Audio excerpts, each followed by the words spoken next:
Hello, Dan. Can you hear me? This is Anna. Yes, Can you- I can, but no volume. You said yes, I can, but I can't hear you. Try to put your volume on. Can you speak a little more so that the technicians here can figure it out? And even if, Anna, we start a bit late, it's okay. Yeah, yeah, yeah. Just let's get Dan. Right? Yeah, yeah, He's, but Dan is right there. He just has to Dan have is the there. volume up. Say something. What's the weather like there in California? We can't hear you. Shoot. Well, let me tell you, here it's been pretty cold and windy. We're all complaining. Sta provando a parlare. Are you talking? I can, I'll Yes. keep talking. Yes, Does that we help? can hear you now. Okay. Perfect. Okay, good. Okay, good, good. Okay, we'll start in a couple of minutes because Indira is about to come. She just went to the loo, and so let's be patient. 2 more minutes.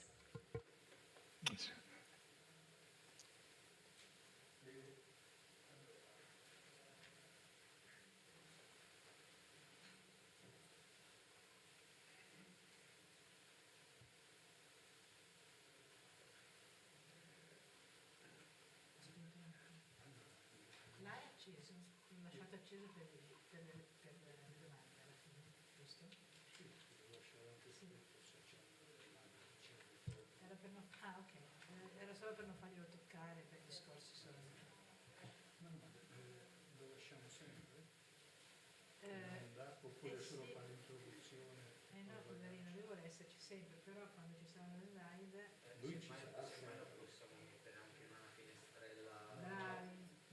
When you show the slides, Dan is going to be in a smaller window, but he wants to stay. Yeah. Sì, perfetto. Resta nella finestrella piccola. Se possiamo, eventualmente lui ci segue sempre, Sì. però non farà scherzo. Ah, benissimo. Poi dopo quando ha finito le slide lo potete... When you finish your slides, you can put it back on. Yeah. Non credo. Lui vede le nostre. Penso di sì. Are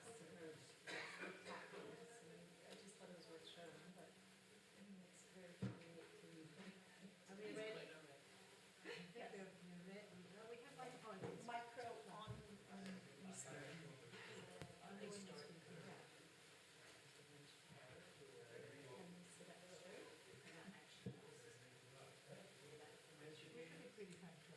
Yes. Oh, yeah. Let me Is start. it, what time is it?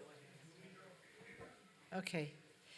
So hello everybody and everybody who's connected in streaming. I'm Anna Mazera. I'm the moderator today, and we have about an hour.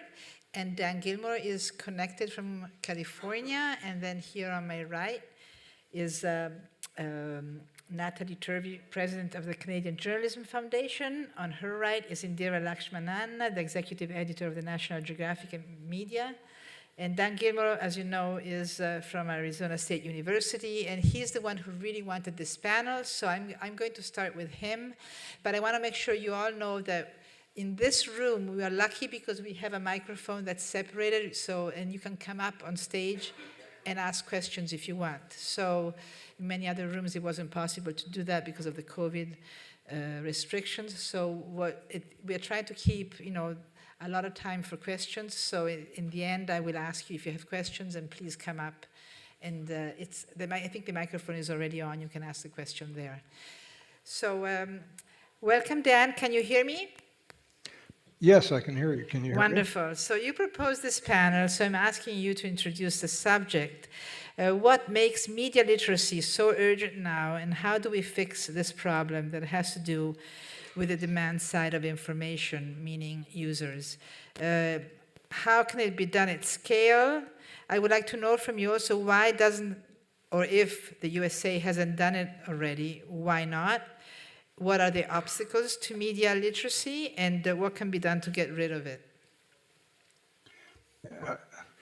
If I answer all of that, I'll take the full hour. So I'll give you a very brief synopsis of what I think we need. It's pretty clear at this point that solving the problem of people believing misinformation and spreading it is going to take more than just fixing the supply. We certainly need a better supply of media and information. There's no doubt about that. And we have to really upgrade that as much as we can. But we also have to upgrade ourselves as users of media. And there are many ways to do that. What I've been focusing on for a while is the demand side of that we call media literacy. It's of many digital literacies we need to acquire and use in this digital age. I think media literacy, and it's called other things like news literacy, these are all part of the same puzzle. We have to do it. We have to upgrade ourselves to be better at this. And we, as you said, we have to do this at scale, which means we have to spread it broadly through our society. And this is not a trivial task. It's going to be really hard. There are some steps being taken now. They're not enough, and we need to do more. And how do we get scale? Well, we believe at our little lab at Arizona State University called the News Club, where we're working on this. We think that scale requires 3 participants in our cultures. The first is education, and that's part of what we do. And education can be from the earliest childhood levels and all the way through life. We think lifelong education includes media literacy. In fact, we have a course, a free online course. I'll send you a URL for it and post it. Second, scale is hard in the US because there's local control of schools, and it's going to be difficult to make that happen, but we can get as much as we can do.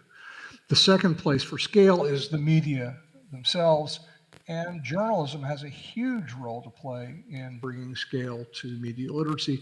Journalism has not done that.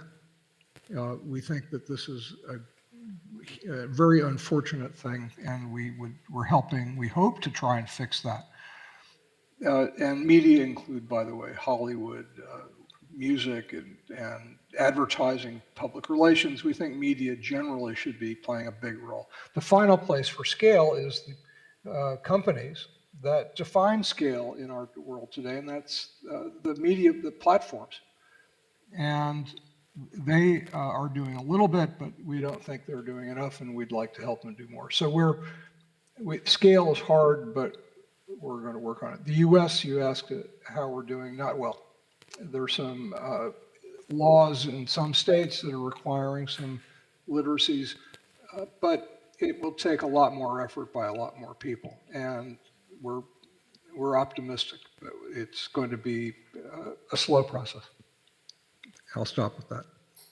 Okay, thank you, Dan, for introducing this. And I will go straight to Indira, who is working in a legacy organization that is an educational media.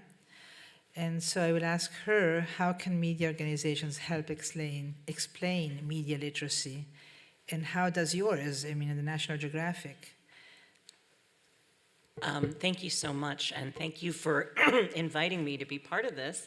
I just want to say that, you know, I've been thinking about media literacy and news literacy for many years now, as everyone on this panel has, and it was interesting to take it from the place of having been the Craig Newmark Journalism Ethics Chair at the Poynter Institute, where I focused so much on basically our role as the media. What can we do to be more accountable, to be more careful about our accuracy, to boost public trust in journalism?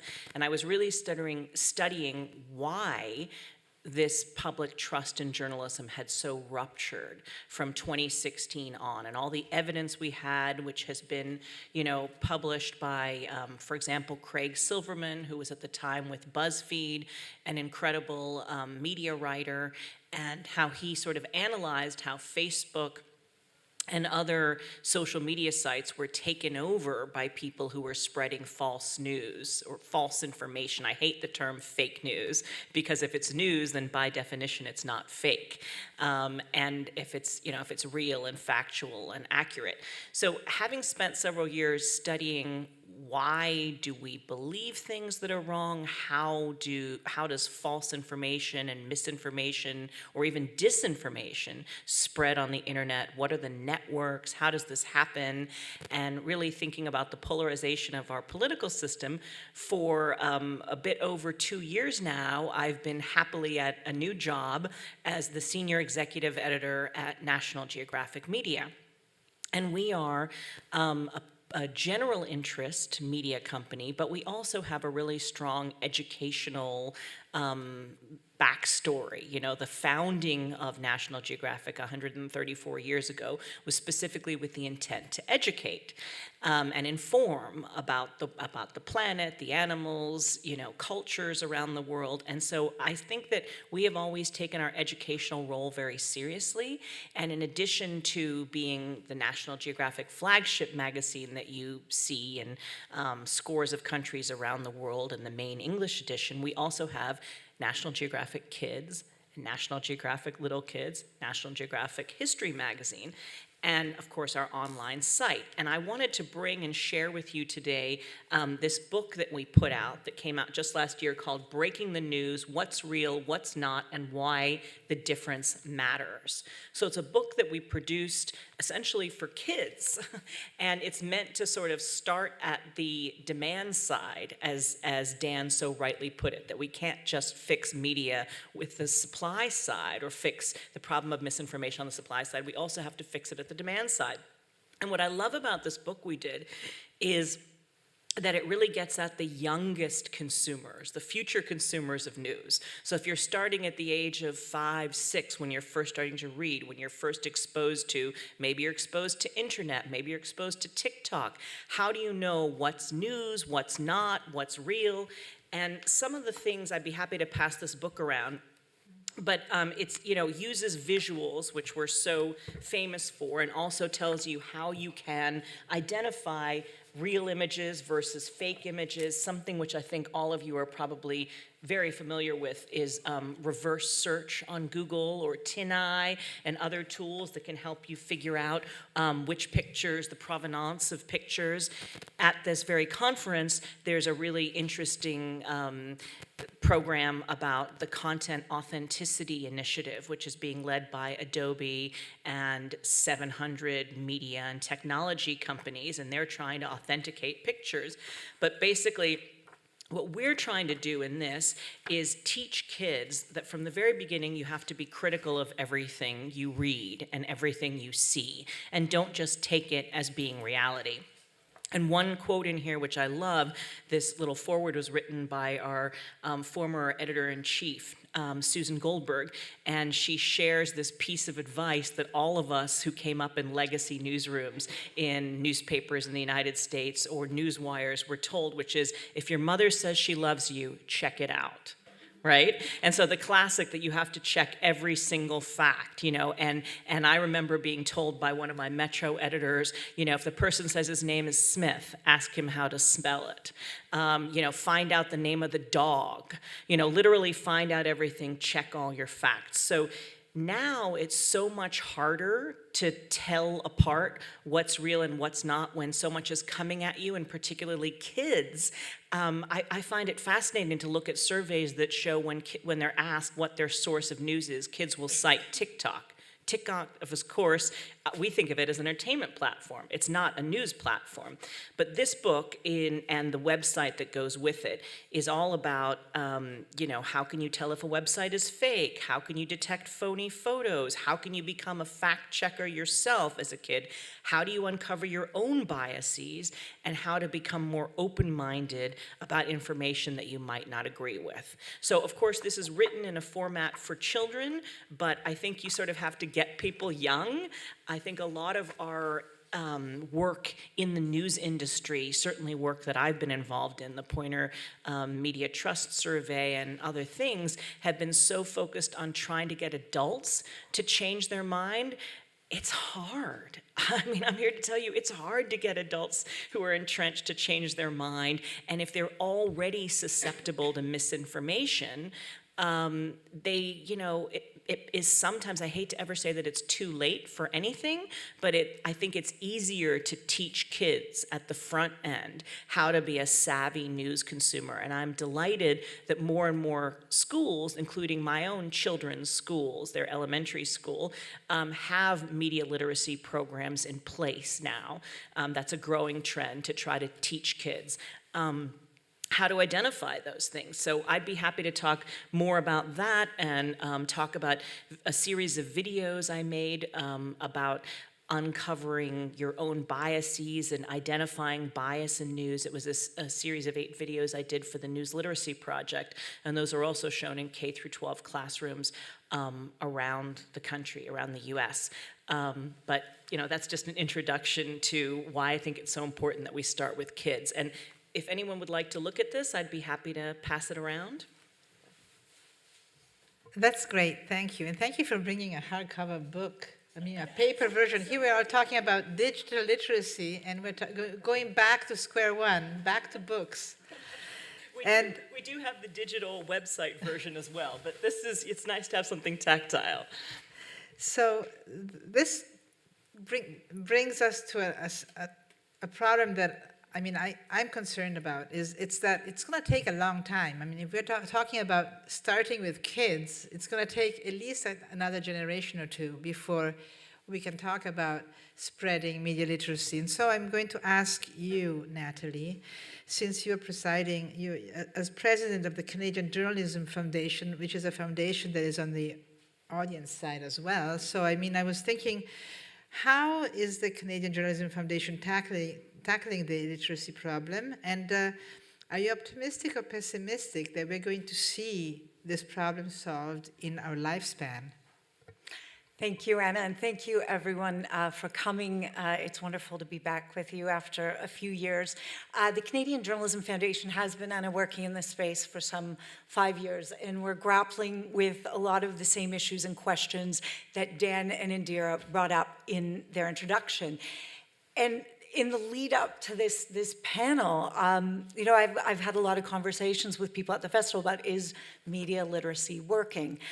And two positive things I've observed this week, both abroad and here. The first is following the Disinfo Conference 2022 that The Atlantic put on earlier this week with the University of Chicago, featuring world leaders to news leaders, former U.S. President Barack Obama to Maria Ressa, talking about media literacy, disinformation, and trying to find a way to solutions to this phenomenon. We had fantastic academic Joan Donovan as well in that program, and I think it's so important that we're continuing to talk about this. The second thing was listening to journalism philanthropist Craig Newmark talking about his ongoing commitment to programs that combat misinformation. So I found those things very encouraging that we're continuing to talk about this.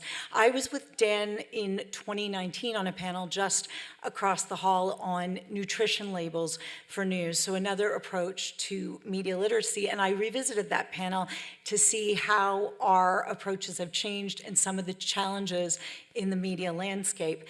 The CJF has an overriding principle: as journalism goes, so goes democracy. So the tenet of the foundation is ensuring that Canadians have access to reliable sources of news and information so that they can be engaged in their citizenry in our democracy.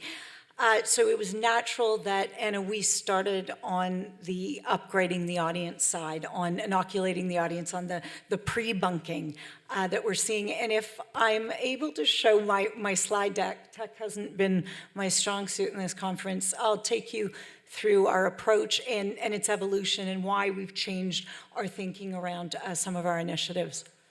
Anna, will you help me with the tech piece? Can we please put the slides on, because Natalie has some slides. It's up. Oh, okay, perfect. Okay. Thank you. So, like Indira, we started with youth in 2018 and thought that was the logical approach. We partnered with a civic engagement organization to create a curriculum for school-age children 8 to 18 to teach them the tools and skills in school to find and filter accurate sources of news and information, but also to connect students to the importance of journalism to civic engagement and to a healthy democracy. When I was last here with Dan, we announced that we, through this partnership, we're in 98% of school boards across Canada in 2 different languages. So we were sharing that at the time.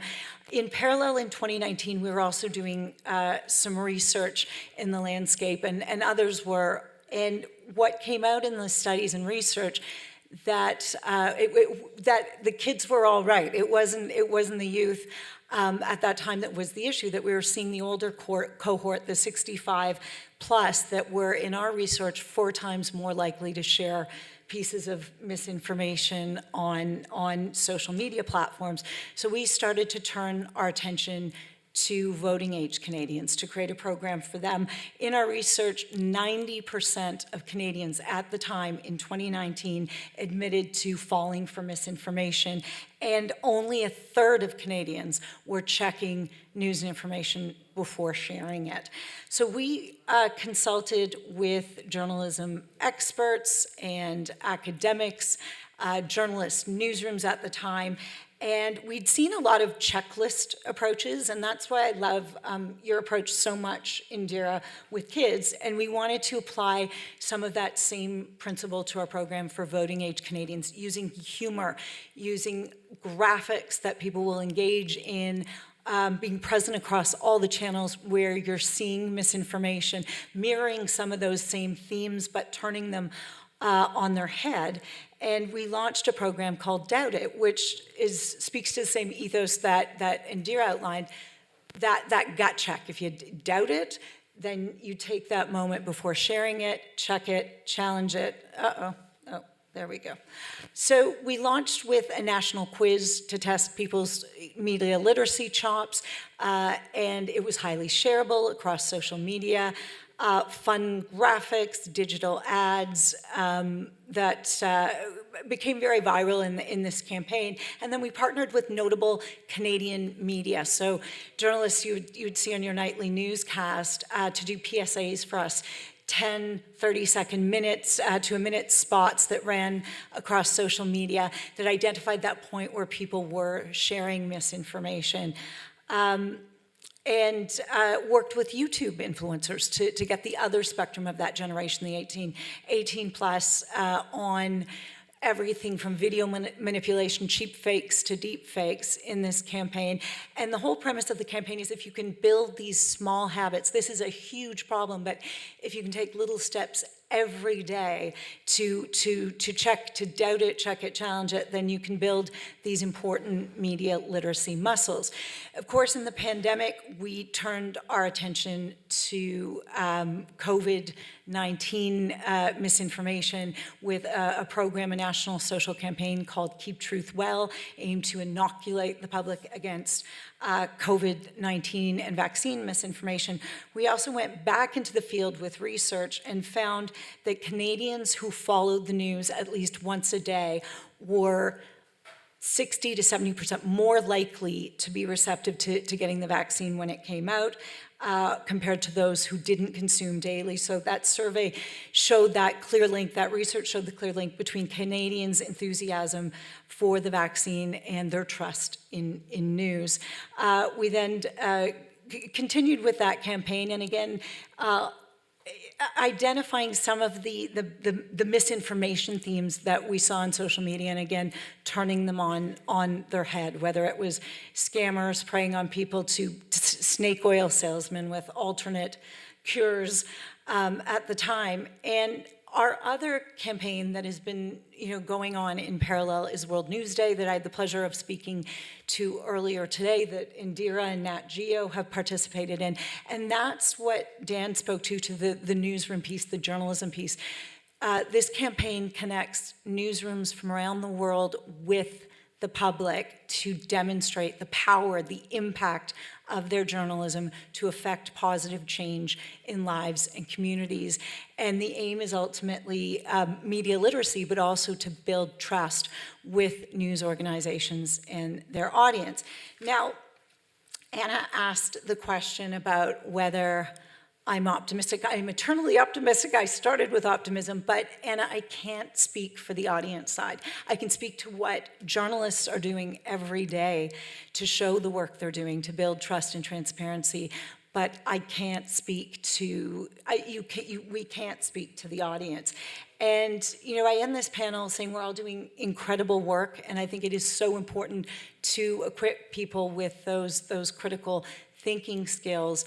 But, I find myself, Indira and others asking, are we making an impact in the landscape today in media literacy? And that's part of why I'm here with all of you today.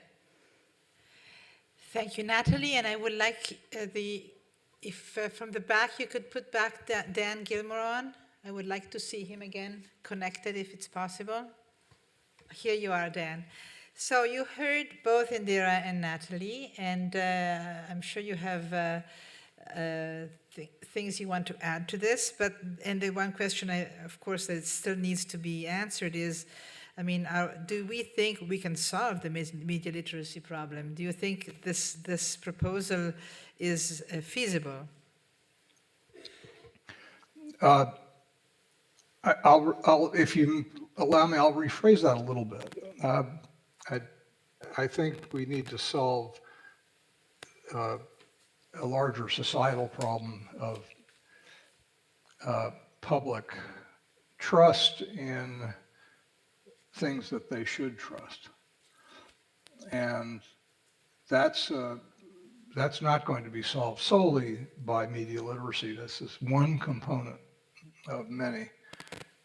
And I'm anxious that we don't focus only or predominantly on the consumer side.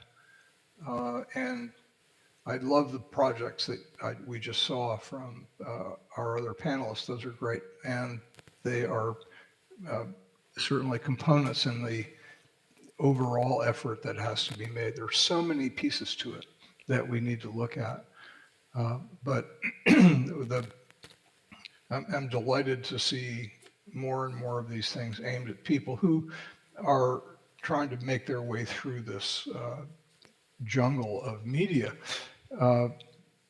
But it's important that we also add the reality that we are all not just consumers, but creators as well of media. And we did hear a little bit there about that place where media consumption and creation intersect, which is sharing. That's an important, really crucial piece to help people not share stuff that's wrong. And we've all done it. If anyone here who's on social media in any significant way, I guarantee any of us has done it. And it's embarrassing. So I think that's helpful to be embarrassed once in a while by something you do wrong. Then maybe you don't do it again or try not to. If we can think about this in a holistic way, that we have to find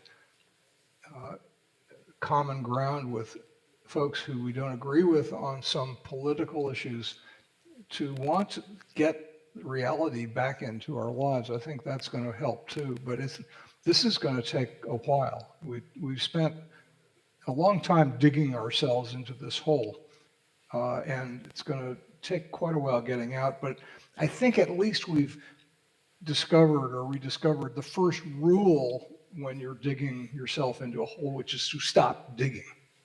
We're doing that. Okay. I was wondering how many people in the room here are European? Okay. Because I figured since we have a panel of Americans and Canadians, we should also talk about what Europe is doing for media literacy. And you know that the European Commission and the Council of Europe have actually been tackling the problem recently a lot. There's an incredible amount of work, and you can find online of an incredible amount of material that's at the disposal of Europeans and European institutions and educational programs and programs that are toolkits for teachers and for students, toolkits that are all online for free. And Europe has been really actually at the forefront on this, and there's incredible amounts of think tanks also around Europe trying to help solve the problem. As Dan said, there's to do it at scale, there's the three levers. One is education, the other one is media, and the other one is platform companies. And in terms of education, Europe has definitely been giving a lot of tools to countries to face the problem. And so as we were saying, for the kids, for the future, to tell you the truth, I mean, I'm an ex-public editor of a major Italian newspaper, and I know that we, the media, have a lot of responsibility because we lost the trust of the readers and we have to gain the trust back. So the trust problem is huge. And so I know that while on the kids level, I'm very optimistic that all these educational tools and books and kits are going to help, because kids will grow up more literate digitally and also in terms of the media. I'm pretty worried about the adult side because adults really don't have all this it's available to them, but we don't reach out to adults the same way we reach out to kids, because adults don't have to go to school, so there's no mandatory education after they become adults. And so the problem is that it's up to them to look out for themselves, to try to be able to understand what's true and what's false, and to be able to be literate in the media and literate also digitally. Often digital illiteracy goes hand in hand with media illiteracy and vice versa. Media illiteracy is also digital illiteracy, and in Europe more so, I think, because especially in Italy, a lot of people really are not, a lot of adults, I mean, are not, don't have access to digital information. They don't access the internet still. So, I mean, a lot of people in Italy don't have that kind of access. And the other huge problem, I think, that is creating illiteracy is the problem of the haves and have-nots. I mean, media is now more and more closed behind paywalls. And so the so-called quality media is behind paywall. And the free media, a lot of the times, that's where a lot of misinformation keeps running. And so people have a lot of misinformation available for free, and everything else is under paywall. And so all they see is the headlines at the most, and they don't access it. Very few people access paywalls. So this, I think, is creating a tremendous amount of more illiterate people in terms of media because of that. And I wonder what the panelists here have to say about that. Is there a solution to the problem of paywalls creating a society of people who do not access information, quality information? I should start probably with Indira, and then with Natalie, and then again to close up with Dan, and so then I can leave questions open to the public. I have a lot of thoughts about this because whenever I post stories on social media that, I'm proud of, if they happen to be paywalled, I get lots of hate in my feed from people saying, I would read this, but it's paywalled. And I have to explain that, quality journalism costs money.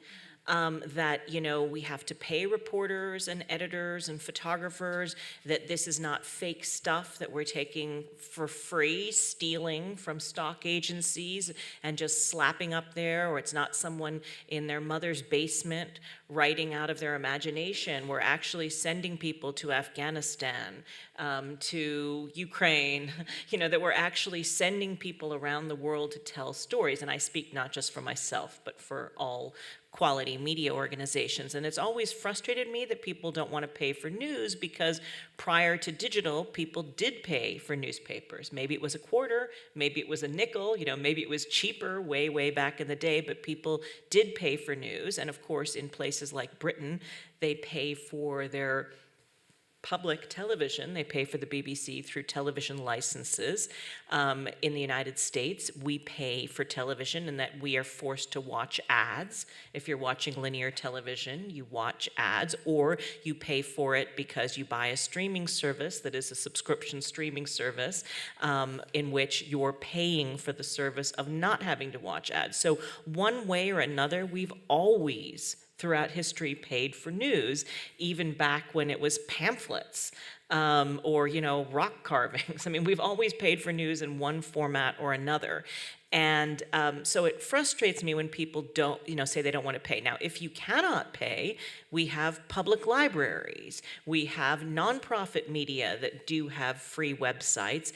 And by the way, lots of organizations like we unpaywalled all of our COVID content. So anything that was COVID was free. The Washington Post did that as well. I think other media may have done that with other things that are seen as just a pure public service. And, we are taking the hit on the cost and making it available to everyone.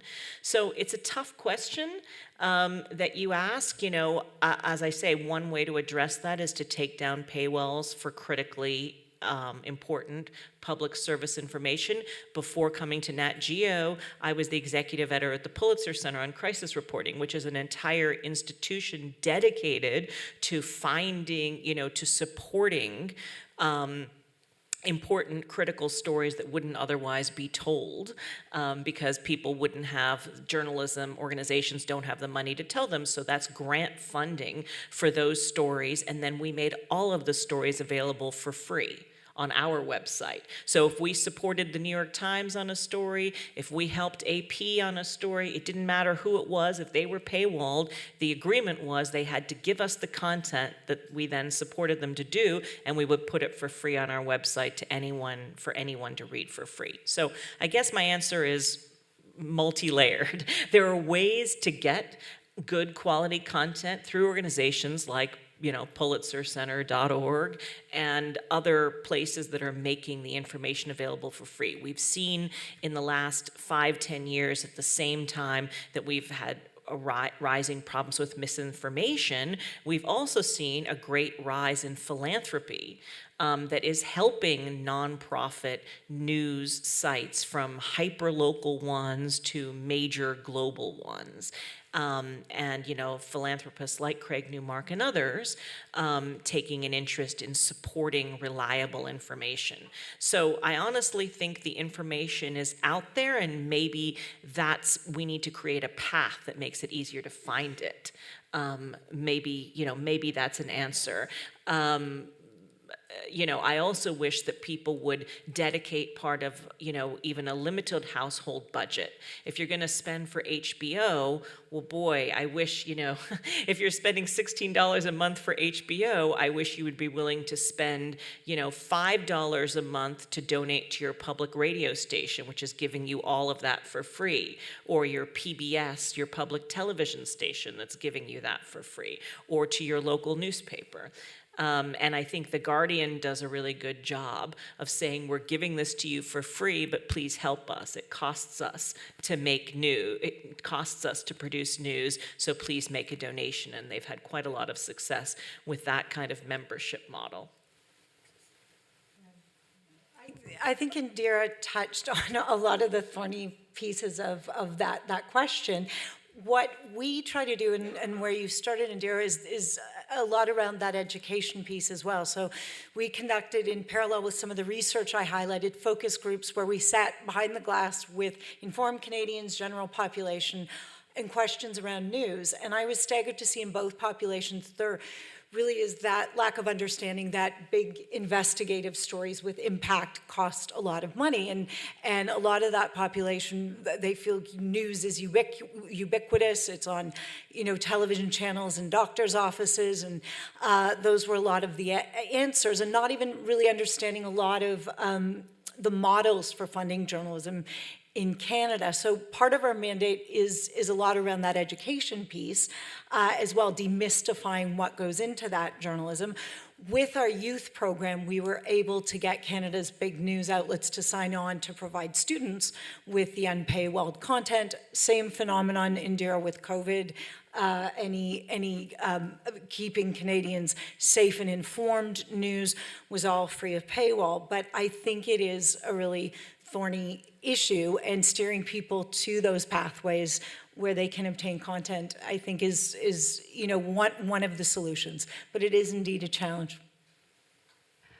Well, Dan, you heard everything, right? So I'll leave it up to you to wrap up this last question before I open to questions from the public. I'll be brief because I do want to hear what questions the audience has. I'd like us to think beyond traditional news in answering this question. Alan Rusberger in a panel yesterday put it well when he said that he fears a trend toward solid news coverage for people with money and rubbish for everybody else. I don't think it's going to be that bad, but that is certainly part of a trend we're seeing. I'm not worried as much about investigative because philanthropy is seeming to fill the gap pretty well on that. It's the local, and I'm speaking mostly about the US here, so forgive me on that. The local is the place that's the most threatened here. And I think that it's inconceivable that advertising is ever going to support that again, and that we have to go to not-for-profit, collaborative, cooperative models. And at the hyper-local level, that media, that news at the hyper-local level will be done by people talking with each other. We have in our little town, south of San Francisco, a Facebook group run by an expert moderator who basically says the only rule here is no national politics. So in our group, we talk about things, people who really, a bunch of people who do not agree with each other, and putting it mildly on national politics, but who can come together to work for things in our little town and to think about what matters and what's actually happening. That's the future, that kind of thing, and cooperatives and other is where local is going to go, I think, inevitably. And there's no business model for community theater, and there's no business model per se for hyperlocal journalism. We have to do this ourselves, and we need help. That's the key. We can get people to learn principles of journalism without ever even using the word journalism, but we can do things ourselves if we know how, and that's what we're going to have to do. But I think that we have to get away from the thinking of traditional journalism as the only way that news is going to come to people, even as we find business models to support things that we do need. So, questions from the audience, please come up here. You can speak so everybody can hear you, even from the streaming. You can come up here, and the microphone is on. Yeah, and you can take the mask down when you're speaking. Yeah. Hi, thank you very much. My name is Daniel McKissick. I'm with. Is that on? I think so. Is that better? You guys can hear me, yeah? Yeah. Okay. I can hear. Okay, good. My name is Daniel McKissick. I'm with Stone Transparency. We're a group of academics and journalists that started a tool, built a free tool for journalists and researchers to capture, share, embed, and ultimately monetize the research journey behind their stories. There was a study from MIT a couple of months ago that used a term called procedural news knowledge, which I quite liked, in correlation with increased trust and media literacy, and decreasing the sort of rates at which disinformation and misinformation was being shared. So those who possess this procedural news knowledge were more likely to trust and less likely to share rubbish. There seems to be, though, a clash between the kind of sort of raw, authentic transparency, behind the scenes kind of stuff that implies, that kind of knowledge would require, and the sort of tendency to produce and edit and curate content and a lot of the other attempts we see to establish trust with audiences.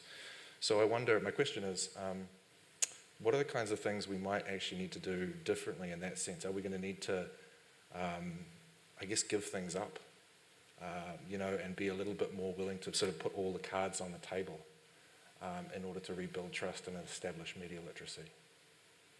Thank you. Dan, would you like to answer, or would you prefer that people ask more? Okay, you answer. Go ahead. I'll quickly answer. Transparency in journalism is a must. And I'm not suggesting that journalists should publish their notebooks with all their notes that they take. If I had published mine, it wouldn't have mattered because no one could have read them and understood them anyway. But if journalists are transparent and adding to that, it's about how they do what they do, why they do what they do, and what goes into the process, that's a really good start toward helping the public be more media literate about how journalism works. But that also involves, it goes further, it takes engagement with the people in the community to understand better how information is gathered and how people can do it themselves.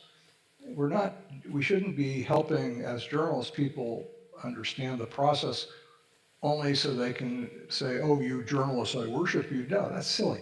We should help them understand it so they can do some of it themselves and do it better, among other things. And we've worked on projects of that sort and had some success, but I want to hear more about this MIT program, so please contact me about that. Hello, my name is Stefan Voss from the German news agency DPA.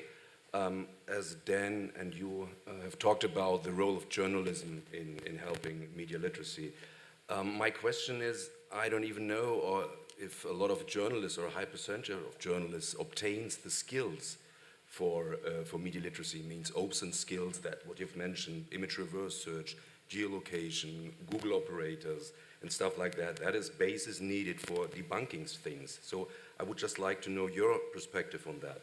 So if we have the role, as Dan says, as media to spread the media skills, the literacy skills, I doubt if we already have the skills in our editorial offices. I would be interested in your position.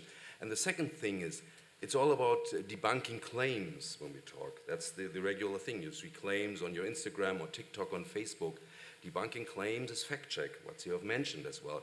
So my second question is to that, fact checking, we need good examples. So, and I don't see a lot of fact checks so far, media doing fact checks. I just checked it for Canada, for example, just a quick one for a few minutes. I couldn't see a lot there, to be honest. Maybe I was totally wrong, maybe I didn't do the right Googling. But I was just also asking you your position towards that. If media should have such a role, shouldn't we be more skilled to that and do more efforts to show how the right debunking works? Thank you. And I know you're that's a the really moderator, good but question. that one's for you. Yeah, I think that's a question that I'd like to answer, because you're right. I mean, and to tell you the truth, from my experience, since we had a panel here on public editing, so I was public editor at a big newspaper, and one of the things I was saying at the other panel is that in the newsroom, I noticed, the problem is that a lot of journalists are not skilled. That's why I was saying that digital literacy and media literacy go hand in hand. In the newsroom, that's really important, because a lot of journalists maybe are really literate in terms of doing journalism the old way, and that they never really transformed and upgraded to the digital era. So a lot of the journalists are still analogic, and in the meantime, there's having to have fact-checking groups is strange, because it should be part of our job to be fact-checking. Journalism should be fact-checking. That should be our job to begin with. It's crazy to think of that as another job. I mean, you're the journalist, and then you have the fact checkers after the journalists. I mean, we should be the ones doing it to begin with. The problem is that with digital media, it gets difficult in a newsroom to fact check pictures that come from war fronts. If you're not on the war front and you get a picture and it says, and the caption says, it comes in from Reuters, which is a very valuable news source, right? And we believe it completely. We say this is an attack in Kiev, and we just publish it with the exact caption translated in Italian. We don't fact check the picture. We just take that for granted. We trust Reuters. So sometimes even Reuters makes a mistake, and maybe they put a caption on the wrong picture, and maybe it wasn't Kiev, it was Mariupol. You know. And if you do that, then the problem is that you lose the trust of the readers, who are more expert than you are, because they've been seeing these pictures and they know all about it because it's their focus of interest, and so they know more than you journalists, because it's the reader who's there on the ground and can recognize the place, and he's Ukrainian and knows and says, no, that's not Kiev, that's Mariupol. And so you're spreading fake news, you're spreading disinformation or misinformation. I mean, and that makes us lose trust and reputation. So there is a huge problem of literacy in the newsroom, and we have to tackle it. And I'm talking about the average small newsrooms that are not the internationally famous ones that have a lot of money. I mean, I'm talking about newsrooms that I imagine have much higher standards because they have also invested a lot more in digital. So they have a lot of people helping the journalists in real time, checking, doing reverse search for the Google images, or checking every image they publish before they publish, having a lot of editing. A lot of newsrooms in Italy, and I'm sure it happens everywhere else, not just in Italy, don't have editing. They just publish when things come in. The journalist at the desk publishes whatever he has to publish without having a supervision. And the lack of that hierarchy is not good for the quality of the end quality of the product. So we're talking about basic things, not about literacy, but we're talking about the basics of journalism, really, that has been lost in the rush to become digital and to reach a bigger audience on the new digital platforms, and the rush to be out there for everybody, and with fewer and fewer resources, because let's face it, newspapers are in a huge crisis. So news organizations that are legacy media have huge costs that they carry, and they're trying to invest in digital, but they still have to carry the paper. The paper is what brings the money home, not the digital.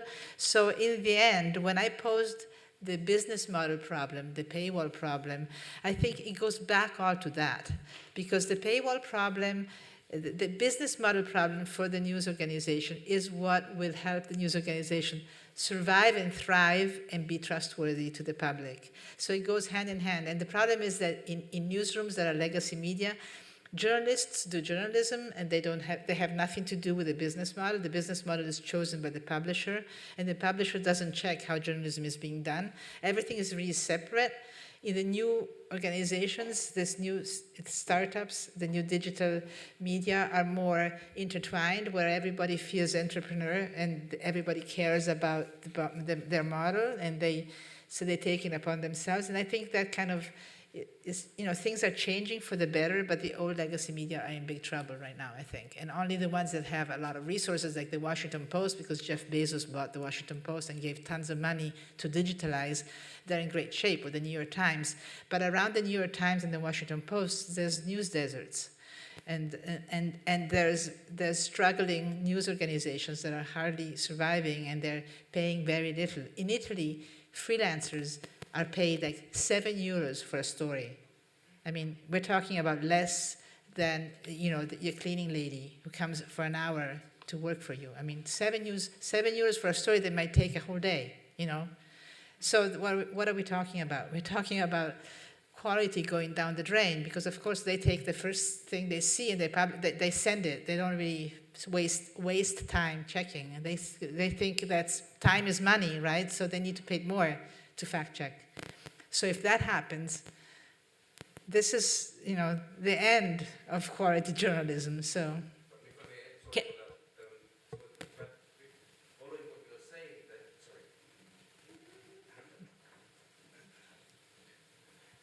Dan, bear with us. Thanks a lot for the explanation, but if you're following what you are saying, I agree with you partly, then Dan can at least skip the second of his list of those who should spread the message then. Yeah? I agree with you with the problems of journalism, but so then we're only companies and what was the first, education, but no journalism. Is it so? Yeah, he said companies, education, media, and platform companies. Well, media is not just these kind of news orgs. I mean, media is a lot of other things too, right? Media is not just education. I mean, I'm thinking of the Reuters Institute for the Study of Journalism. What are they? They're in between education and media. And maybe we should talk about platform companies. Those are that's the big elephant in the room that we haven't really talked about. Maybe we should talk about platform companies. And since I'm supposed to be the moderator, I would like to ask Indira and Natalie if they have something to say about this, and then back to Dan. I just wanted to add that we are trying with our public speaker series to tackle some of those issues that you raised because of professional development budgets evaporating in newsrooms, so many freelancers. We run a series virtually, J Talks Live, where we toggle between a media luminary, like we've had the editor of The New Yorker this past year, David Remnick, or the new opinion editor at The New York Times, Katie Kingsbury. And those are very inspirational, aspirational editorial talks, but then we'll toggle to big, the brass tacks of big investigative stories covering the police beat. We spent years on all of the skills that you were talking about when we were launching our programs, bringing the Craig Silvermans and Jane Litvinenkos into our series to talk about what they do every day. And that is our little part, across Canada. And we've seen, a great deal of discoverability in the pandemic that more countries and more people are tuning into these talks. And that's and not to the scale, Anna, of what Reuters is doing with their seminars, but we do try to toggle between imparting those, sharing those lessons with the community. I was just going to say that I don't necessarily agree that journalists don't have the tools to fact check themselves. Every newsroom I've worked in, journalists have known very well how to do reverse Google search or TinEye or how to fact check their own stories. And I do like what Anna is saying is we're supposed to be our own fact checkers. Like if you happen to work at a place that has the resources to have additional fact checkers, that's great. But I mean, I'm an editor now, and if somebody gives me a story in which they haven't fact checked, that's really bad. I send it back to them. Like I constantly find myself, checking facts and Googling dates and, thinking this should have already been in here in the first place. And if I have freelance writers who've given me copy, because we rely a lot on freelance writers, who've given me copy that is full of holes, that doesn't have basic facts in there, we're not even talking now about misinformation or disinformation or fake news, we're just talking about poor reporting. Right? That's just poor basic reporting. You need to follow the very basic checklist of what do you need to do to report a story and see what the holes are and plug them before you send it to your editor. So I guess that's a combination of two things I'm saying. On the one hand, I think most people, maybe not in tiny, under-resourced newsrooms, but I think at most large organizations, journalists do know how to check their own facts. As I said, I have had some bad experiences, and this is not across the board with freelancers, but I have, and I think it's maybe because they're underpaid. If freelancers are underpaid, and I think we pay quite well, but not everybody does. And if you're just trying to churn it out, then there's a disincentive maybe for people to put things in. But I have an additional issue here, which is that sometimes I think even big news organizations are putting out information with very little context. So it may not be factually wrong, but it's not explained. And I notice this a lot with science and history news because we at Nat Geo specialize so much in science and history news. So there'll be some great big discovery. And I'll see other major, and I mean marquee, bright lights, news organizations putting out the story almost as if it's a press release of what that scientist studies said, when we have experts in-house who are archaeologists, who are PhDs in climate science, who will say, well, that's not right. I've actually read the underlying work for this study, and the fill in the blank, I won't name it, blank newspaper, they were totally credulous in putting out that headline. Now, they put it out maybe because they wanted to be first, they wanted to be fast, they wanted to get the UVs and the clicks and the traffic for that.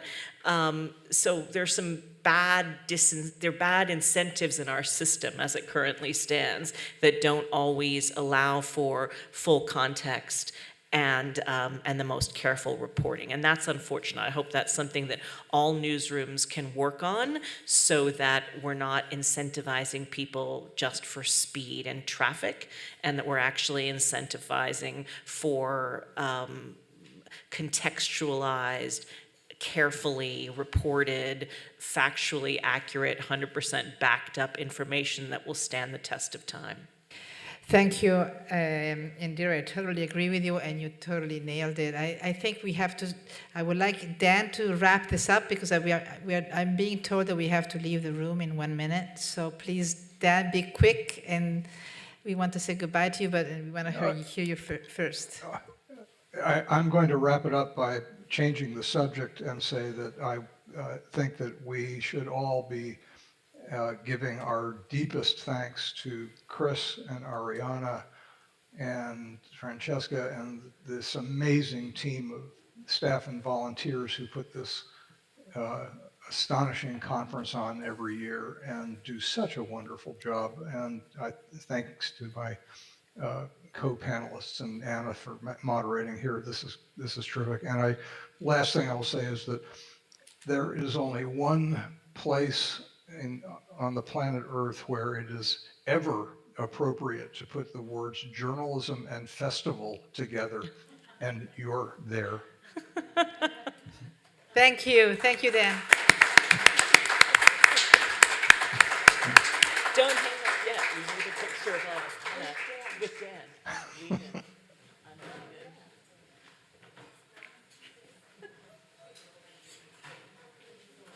We'll send these to you, Dan.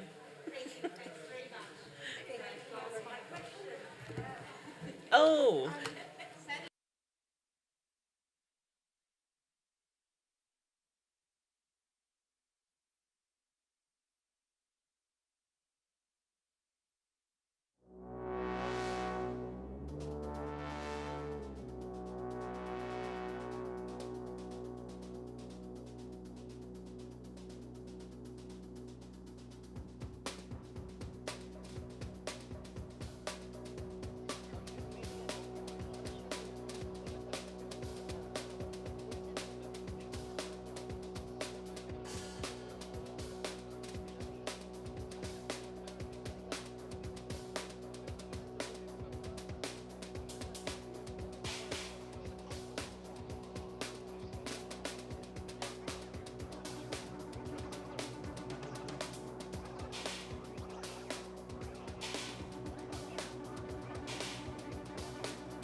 posto in tutti i tavoli, così addio memoria. Va su quell'altro, addio memoria. È vivo.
Scusate, ho esagerato. Se adesso funziona. Buongiorno a tutti, grazie a tutti di essere qui, grazie ai colleghi, grazie a Cora Media per averci aiutato a fare questa tappa del centenario, i 100 anni del bacio. Grazie a chi è venuto anche delle autorità, ringrazio Filippo Gallinella, l'onorevole, che devo dire che ci siamo visti un po' di tempo alla Camera, quando gli ho detto guarda queste saranno le prossime tappe, voglio esserci, prenotatemi un posto, e meno male visto che ci hanno un po' lasciato fuori. Ringrazio il vice sindaco Tuteri di essere qua con noi e di portare anche i saluti della città. Non so se il vice sindaco vuol dire qualche parola. Se vuole, Sono la parte noiosa dell'evento, i saluti, però è doveroso farli, ma dico la verità, da perugino è sentito. Mi hanno lasciato un elenco di persone da ringraziare che francamente farei sicuramente qualche errore a ricordarmeli, per cui ringrazio tutti quelli che hanno collaborato alla realizzazione di questo evento e di questo podcast. Sì, il bacio è un cult, quindi un bene mondiale, ma noi lo sentiamo un bene nostro, un bene cittadino, un bene, fa parte della peruginità. Fa parte della peruginità perché quello che ha prodotto nella nostra collettività ancora ne apprezziamo i frutti, perché all'epoca quando Luisa Spagnoli ebbe questa intuizione realizzò un benessere che all'epoca nella nostra collettività non c'era, e oggi ancora la maggior parte della nostra comunità ha sicuramente, se non ora, ma nel passato, ha avuto un membro della propria famiglia che ha lavorato all'interno di quelle che sono state le aziende che questa perugina, non proprio perugina, ma illuminata, ha realizzato, la Perugina appunto e la Luisa Spagnoli, che nasce sempre per un'intuizione di questa donna che utilizzò quest'angora, questa lana del coniglio, inizialmente sempre a supporto della produzione dei baci perugina, e poi è diventata un prodotto che tuttora è di grande successo. Quindi per noi è un bene cittadino e lo proteggiamo davvero col cuore. Grazie. Grazie vice sindaco. E infatti per noi ce l'abbiamo un po' in prestito, io sono la responsabile della comunicazione del gruppo Nestlé, ma ce lo sentiamo sempre un pochino in prestito, infatti siamo qui proprio perché vogliamo rendere omaggio alla città, non sarà finita qui, però poi faremo anche altre cose. E nel pensare alle attività da fare abbiamo pensato come lo raccontiamo questa storia in modo che rimanga, e abbiamo pensato, visto che vi devo dire un po' di anni fa sono inciampata per caso nel mio primo podcast, che era un podcast pubblicato da Repubblica che si chiamava Veleno. Io inizio dalla prima puntata e poi ero lì a dire quando è la prossima, e mi sono resa conto dell'intimità che il podcast dava. Quindi pensando a qualcosa che potesse rimanere, che trasmettesse questa intimità e questa storia oggi, nei 100 anni, ma anche negli anni a venire, abbiamo realizzato questa cosa che viene presentata oggi con Cora Media. Quindi passo la parola a Mario Calabrese, grande fan dei baci perugina, faccio lo spot, per la presentazione. Grazie a tutti. Grazie.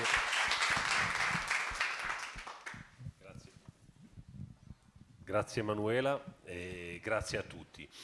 Allora, 100 anni di baci perugina. Si è scelto, insieme alla Perugina, insieme a tutti voi, insieme a Emanuela, di raccontarlo in un modo diverso, facendo un viaggio nella storia dei baci, facendo un viaggio in che cosa significa baciarsi, attualizzando che cos'è il bacio oggi e che cos'è stato in questo secolo. Lo abbiamo fatto in questo podcast che è in 4 puntate e con l'idea proprio di immergerci nel racconto, con una voce credibile di uno scrittore, di un giornalista che è Paolo Di Paolo. Tra l'altro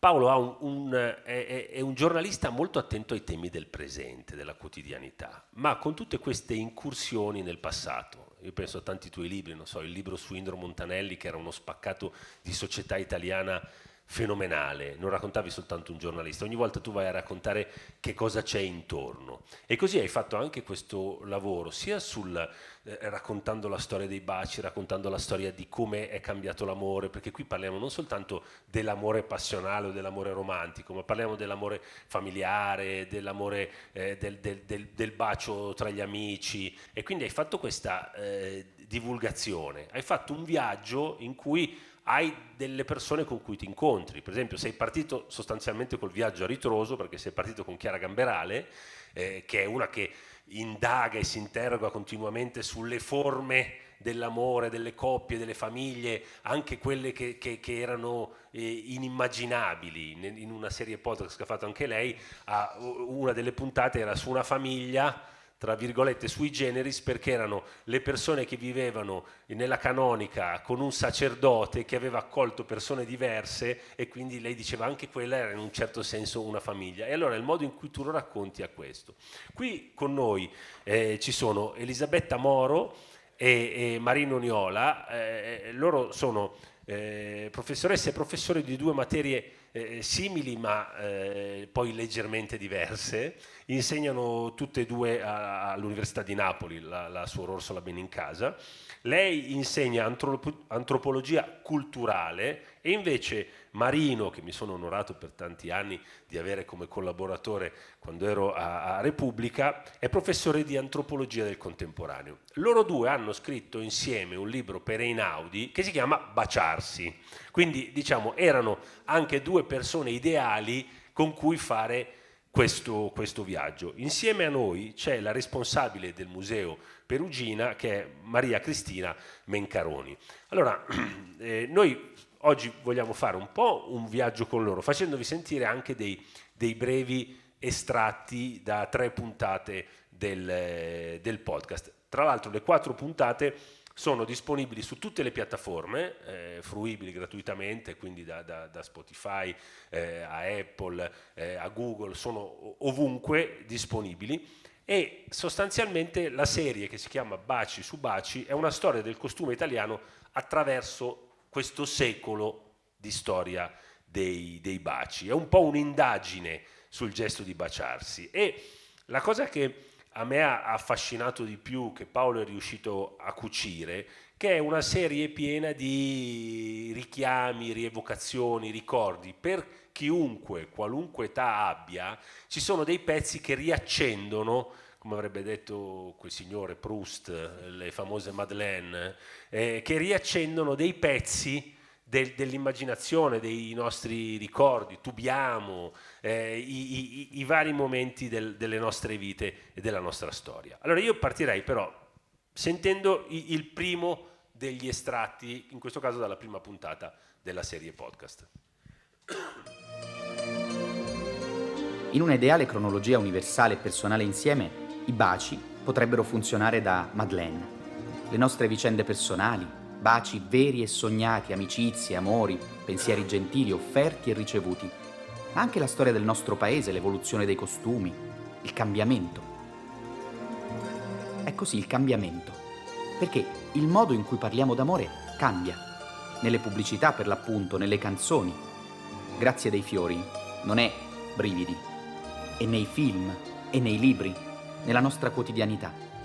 Come cambiano ed evolvono anche le storie d'amore, pur restando vive nei ricordi delle persone che le hanno vissute o nelle parole di chi le ha tramandate. Un po' come è accaduto per la passione che ha dato il via a questa storia di baci e di biglietti amorosi, quella tra Luisa Spagnoli e Giovanni Buitoni, che nel 1907 aprirono un laboratorio nel centro storico di Perugia, da cui poi prese vita la Perugina. Partiamo dagli amori e dai baci di oggi per tornare indietro a quelli di ieri e di 100, 1000, anche 2000 anni fa. Scopriremo che non c'è mai stato, né mai ci sarà un bacio uguale a un altro, anche se ogni giorno ne vengono scambiati milioni. Scopriremo anche che quando si tratta di baci Perugina non esiste solo l'amore romantico. I baci vanno d'accordo con tutto, con la passione, con l'amicizia, con il trasporto verso il bello, verso la cultura, con l'amore che lega i genitori ai figli, i nipoti ai nonni, i fratelli, alle sorelle, con l'affetto totalizzante che si respira dentro le famiglie d'elezione.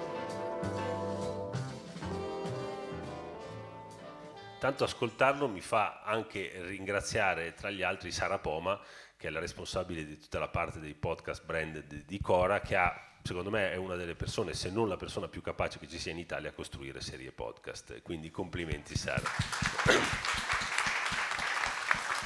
Prima di arrivare a te Paolo, però io vorrei chiedere a Elisabetta una cosa che va un pochino più indietro dei 100 anni della storia del bacio, cioè dal punto di vista dell'etologia, cioè i baci come nascono? Cosa sono? Lo si è mai capito? Allora, intanto ti ringrazio Mario per avermi e per averci invitato qui a Perugia, città che amiamo, anche per i baci e soprattutto per il podcast. In realtà i baci non li abbiamo inventati noi, questa è la cosa che più ci ha sconvolto scrivendo questo libro. Li hanno inventati le scimmie, i primati, quindi possiamo pensare qualche milione di anni fa, non 100 anni fa. 100 anni fa nasceva il bacio più famoso del mondo, ma le scimmie hanno in realtà inventato questo modo di collegare la bocca della madre con la bocca del figlio. Perché?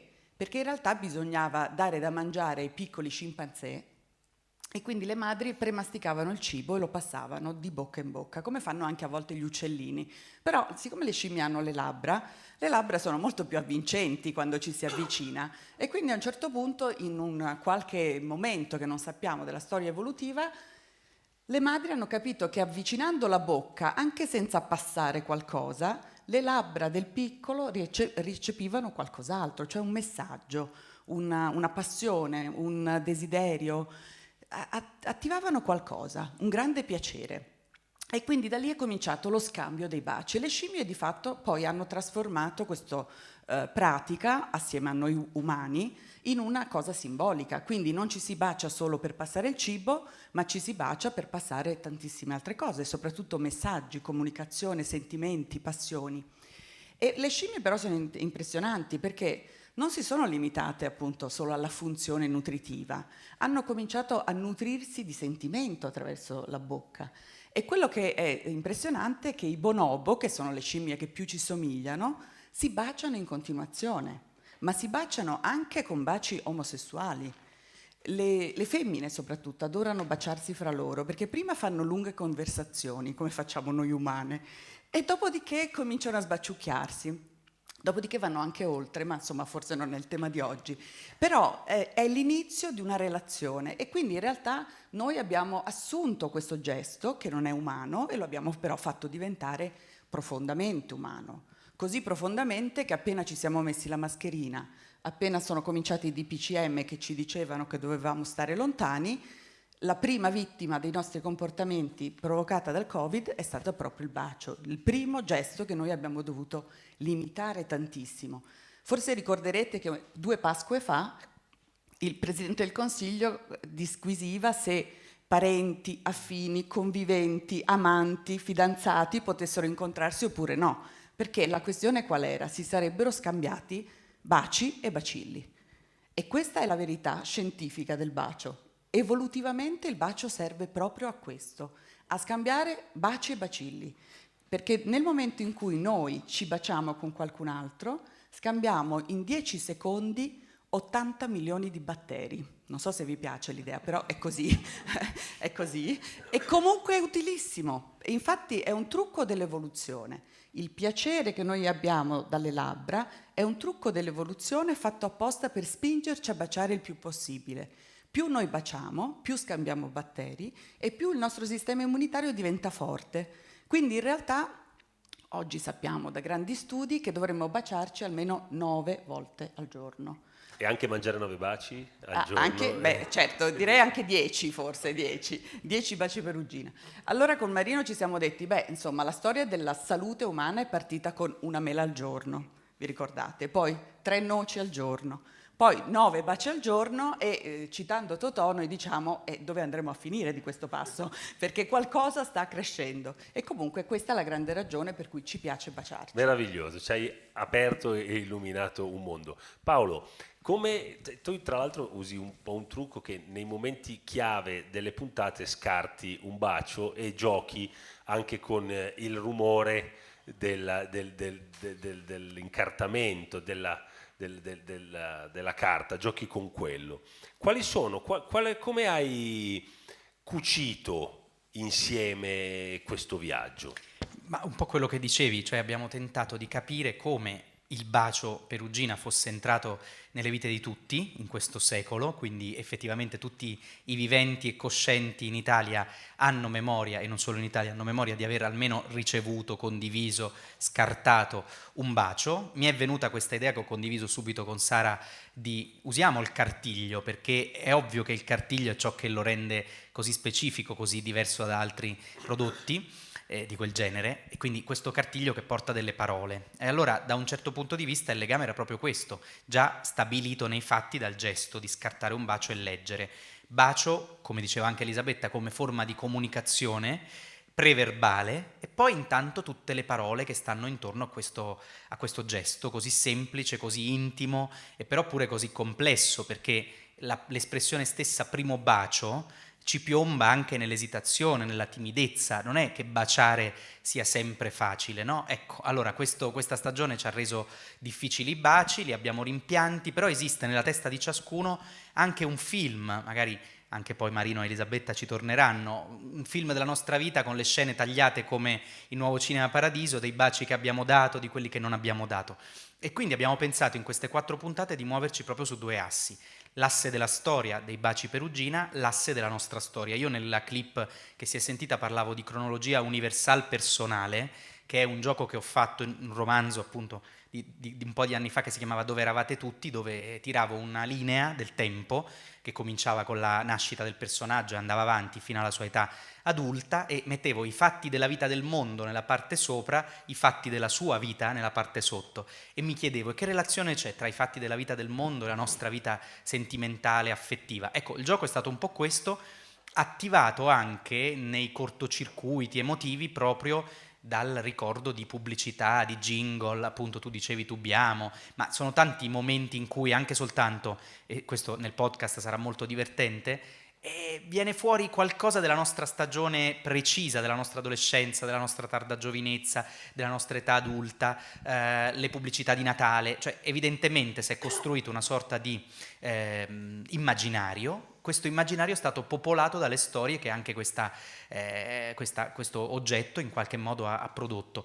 Io come ultima cosa posso dirti che mi sono molto divertito non solo appunto a cercare dettagli, perché abbiamo ripercorso in lungo e largo la storia anche con l'aiuto di Maria Cristina, abbiamo visto il museo, insomma erano tantissime cose che tiravano dentro, da D'Annunzio appunto a Luisa Spagnoli, incrociavano parolieri, poeti, artistiche di volta, Vittorio Gassman, che hanno prestato, Frank Sinatra, che hanno prestato il loro volto ai baci. Parallelamente mi servivano però degli esperti, appunto, e quindi gli antropologi sicuramente erano fondamentali. C'è una grecista che è Eva Cantarella, una grande classicista che addirittura ci rimanda alle radici più classiche, osculum, anche Marino e Elisabetta ne parlano, alle nominazioni del bacio, e poi una scrittrice che fa più o meno quel mestiere e ha cercato di sondare invece i sentimenti e di vedere che cosa vuol dire baciarsi nel XXI secolo.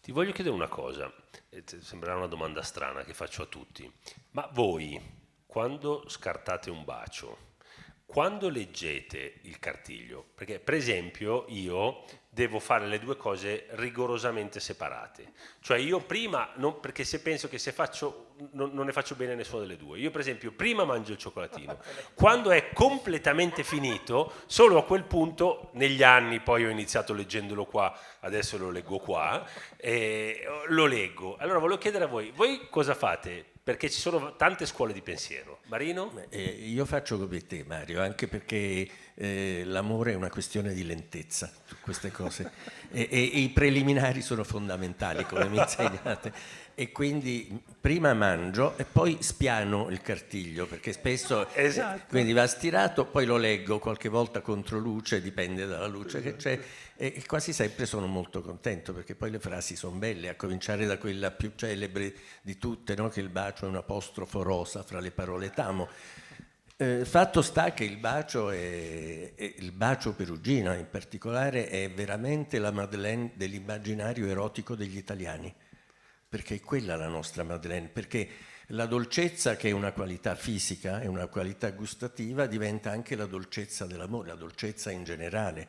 E quindi non a caso i dolci baci e languide, forse la perugina dovrebbe fare anche le languide carezze dopo i dolci baci, Però effettivamente il bacio parla sempre di noi, in qualche modo, perché è il gesto più universale che esista. Però la tua domanda era quella e mi fermo. Per te, Paolo? No, io invece sono quello che legge subito, perché voglio vedere se l'ho già letta, se l'ho già incontrata, quindi c'è come una specie di messa a verifica di quanto sia nuova o non nuova e di che reazione in quel momento ti suscita, quindi prima del cioccolatino, quella parola. Quindi in te vince l'intellettuale sul Vince goloso. sempre l'intellettuale sul goloso, sì. Ancora per ora sì. E invece Maria Cristina? La tua risposta vale doppio perché tu sei più istituzionale, essendo custode del tempio, diciamo che... Sì, nasce anche dall'osservazione. In realtà il rituale inizia molto prima, inizia dall'alluminio, quindi dal cielo stellato. Anche quello in qualche maniera contribuisce a quello scrigno che poi arriva al cuore, che è il prodotto, ma è soprattutto la frase. E le persone effettivamente, c'è addirittura un'interpretazione psicologica tra chi tende l'alluminio, tra chi tende il cartiglio, tra chi lo avvoltola. Certamente tanti lo conservano e c'è quel momento in cui leggendolo ci si riconosce, è vero, quindi è così. Quindi che sia una massima o che sia invece una frase d'amore, c'è sempre questa identità che viene fuori. E noi a distanza di anni ancora riceviamo messaggi di persone che magari l'ultimo per 60 anni hanno conservato un cartiglio, che era quello del bacio, della scatola di baci regalata dal primo fidanzato. Questo è chiaramente un gesto d'amore anche verso questo mondo, questa storia che ancora oggi, questo è l'aspetto straordinario, continua a suscitare emozioni. Perché tu hai aperto poi un'altra cosa che potremmo andare avanti su appunto che cosa si fa con la stagnola, con l'incarto, Certo. perché c'è chi la cartoccia, chi ne fa, io per esempio una Pallina. pallina ma deve essere molto liscia, deve girare tanto, deve essere molto liscia. Chi ne fa un rotolino? Io avevo un collega alla stampa che tutte le riunioni faceva il rotolino, non so perché aveva sempre i baci, faceva i rotolini e ogni fine di riunione c'erano questi rotolini sul tavolo della riunione, hai capito di chi sto parlando? Oppure c'è chi li stira invece, non so per farne che cosa li stiri, se pensa di riutilizzarli oppure se voi avete un programma di restituisci e poi ogni 10 ottieni un bacio gratis, non so se esiste una politica di questo tipo. Tu invece cosa fai? Allora io apro la stagnola con un'attenzione massima perché non la voglio rompere, deve iniziare tutto così. Poi do 2 morsetti al bacio, non in un solo boccone. Anche quando sono usciti i bacetti facevo la stessa cosa, sempre 2 morsetti, la nocciola dopo, alla fine, il dulcis in fondo. E poi spianavo tutto, compreso il bigliettino con il messaggio, a volte usando anche una bic, perché fa un effetto flatting che mi piace moltissimo e ovviamente conservo i messaggi. Ecco, tutto questo è divertente perché non è preparato, cioè loro non gli ho detto che avremmo discusso di queste cose. Ma Marino, volevo un attimo una cosa, visto che tu hai in mano il tuo libro e hai ripercorso temi che fanno parte del vostro libro, che ci racconti un attimo la storia del bacio in senso più universale. Lei ci ha dato la partenza antropologica. Invece che cos'è il bacio nella nostra civiltà? Il bacio è, come diceva Elisabetta, è un gesto di nutrizione che diventa un gesto di passione. E in questo passaggio c'è forse tutta la storia del bacio. Poi un gesto di passione che quindi diventa tutte le gamme possibili della passione, la passione amorosa, quella affettiva, perché il bacio, se voi ci pensate, è sempre lo stesso gesto, è uno schiocco di labbra, però quel gesto assume i significati più diversi, appunto, e sono di passione, seduzione, sottomissione, perfino tradimento. Pensate, uno dei baci più famosi della storia, il bacio di Giuda, non è un bacio d'amore né di passione, ma è un bacio di tradimento, è il simbolo del tradimento e quindi quel gesto ha 1000 significati diversi.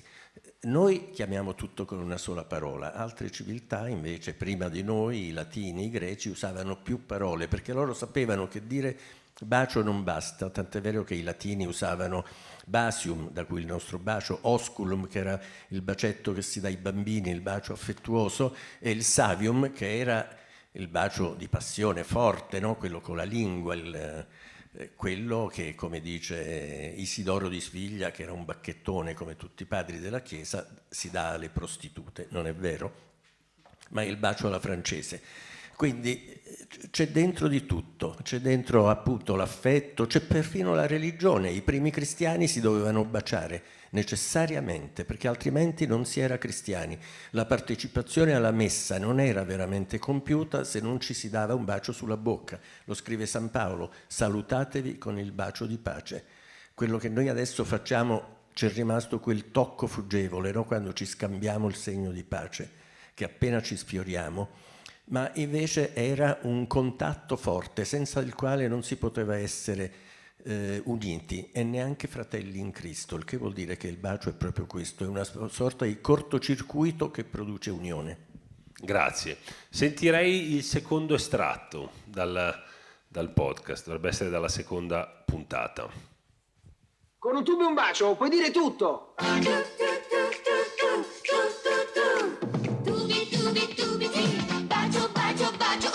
Gira, gira, gira, dimmi, dimmi, dimmi, io ti dico che ti amo, mi rispondi che mi, hai capito che ti amo. Il CERA ricorderà di sicuro il cuore degli anni '80, un decennio che dopo una stagione turbolenta e cupa sembra votato alla spensieratezza. È un'illusione? Chissà. Di sicuro è un periodo che a posteriori ha generato una grande nostalgia. Un benessere diffuso, la sensazione di andare incontro a occasioni di rinnovamento, di trasformazione, a una vita in cui anche il relax e il divertimento hanno il loro posto. Discoteche, villaggi vacanze, una sorta di interminabile estate, bella e luminosa, come quella del 1982, quando l'Italia vince i mondiali di Spagna. Campioni del mondo, l'Italia ha vinto. Tubiamo, dice giocosamente la pubblicità dei baci Perugina. E in jeans bianchi e t-shirt, un gruppo di ragazzi sorride al ritmo del jingle che evoca la particolare confezione, il famosissimo tubo. Un modo per giocare con le parole, il tubare entra nel linguaggio comune proprio grazie alla pubblicità dei baci e per rivolgersi a un pubblico più giovane. È una piccola rivoluzione comunicativa che negli anni '80 ha una sequenza fittissima di tappe televisive e di jingle inventivi, destinati a fissarsi nella memoria collettiva. Beh, bellissimo, quella roba lì fa subito venire una gran nostalgia, almeno per chi, diciamo, ha più di 25 anni, qui dentro 2 o 3 hanno più di 25 anni. E Paolo, che cosa sono, tanto quanto è rimasto di quell'immaginario? E avendo fatto tu questo viaggio, prima abbiamo trovato Gassman, poi parleremo, e poi c'è questo, quanto di questi pezzi secondo te hanno segnato e restano? E raccontaci un po' anche che cosa significano per te. Ma forse è proprio stata in realtà, guarda, anche una scoperta. Non tutte le pubblicità me le ricordavo direttamente, però mi sono reso conto che facendo una ricerca anche molto banale, se volete, su YouTube, in internet in generale, c'erano persone che da sole, ho trovato un video lunghissimo fatto da una persona che aveva da sola sequenziato tutti gli spot più famosi dei baci Perugina. E la quantità di commenti mi ha sconvolto, di persone che dicevano: ah sì, quello me lo ricordo, tubiamo, oppure chi ama baci, oppure appunto quella natalizia della bambina che destina i baci a chi si è comportato meglio. Allora ho capito che effettivamente alcuni prodotti diventano qualcosa di più, anche in forza della creatività di chi di volta in volta ovviamente si è applicato a quel prodotto, perché bisogna pure riconoscere, anche se non possiamo nominalmente evocarli, che ci sono stati dei pubblicitari di grandissima forza, di grandissima intelligenza, perché per fare questo che è successo adesso, che uno sente tubiamo e si ricorda qualcosa se c'era, beh, evidentemente è successo questo meccanismo misterioso per cui una pubblicità è diventata un sottofondo della tua vita, e succede non sempre, evidentemente. Poi il punto interessante è che proprio perché i baci hanno avuto grandi testimonial, spesso queste loro fisionomie, Gassman che gioca preoccupandosi di fare la pubblicità, appunto dicevo Frank Sinatra, volti anche naturalmente meno popolari, però sono entrati dentro un disegno, ti direi questo, di narrativa, cioè come se queste non fossero solo pubblicità ma fossero dei racconti, e questo sta secondo me ancora già nell'intuizione che presiede pure alla nascita del cartiglio, perché se ci pensiamo, l'idea che tu c'hai un cioccolatino, e questa è un'intuizione che appunto si deve a Buitoni e Spagnoli, quindi proprio ai primordi, no? E l'idea che tu hai un cioccolatino, il cioccolatino lo consumi, ma restano delle parole, questo tipo di pubblicità è come se avessero una gittata più larga del consumo dell'oggetto. Non voglio, come dire, adesso esagerare in sovrastrutture o nobilitazioni, però è davvero successo un po' questo, no? Al punto che, questo non lo sapevo, alcuni spot, in particolare questa stagione felicissima degli anni '80, hanno avuto una tale fortuna che sono stati riproposti anche in epoche molto più vicine a noi, come se non avessero perso, cosa che invece spesso succede alla pubblicità, la loro capacità evocativa. Chiederei a Elisabetta una cosa. Tu hai citato per esempio il significato dei baci nei latini. Se recuperiamo un attimo l'etimologia della parola. Sì, i latini usavano 3 parole. In effetti quella che usavano più spesso era basium, la più generica, che viene però dal greco, bascaino, che significa sussurrare. Di fatto in moltissime culture non ci si bacia toccandosi le labbra, ma sussurrandosi sulle guance o vicino al naso. Quindi questo è il gesto, diciamo, l'avvicinamento è il grande tema. Quindi da questa parola bascaino viene basium, che è appunto la parola che noi, diciamo, lingua romanza italiana, abbiamo preso dai latini. Ma i latini usavano moltissimo osculum. Osculum era il bacio che si dava ai bambini, il bacio d'affetto, e questa parola è rimasta nell'italiano, ma solo in matematica.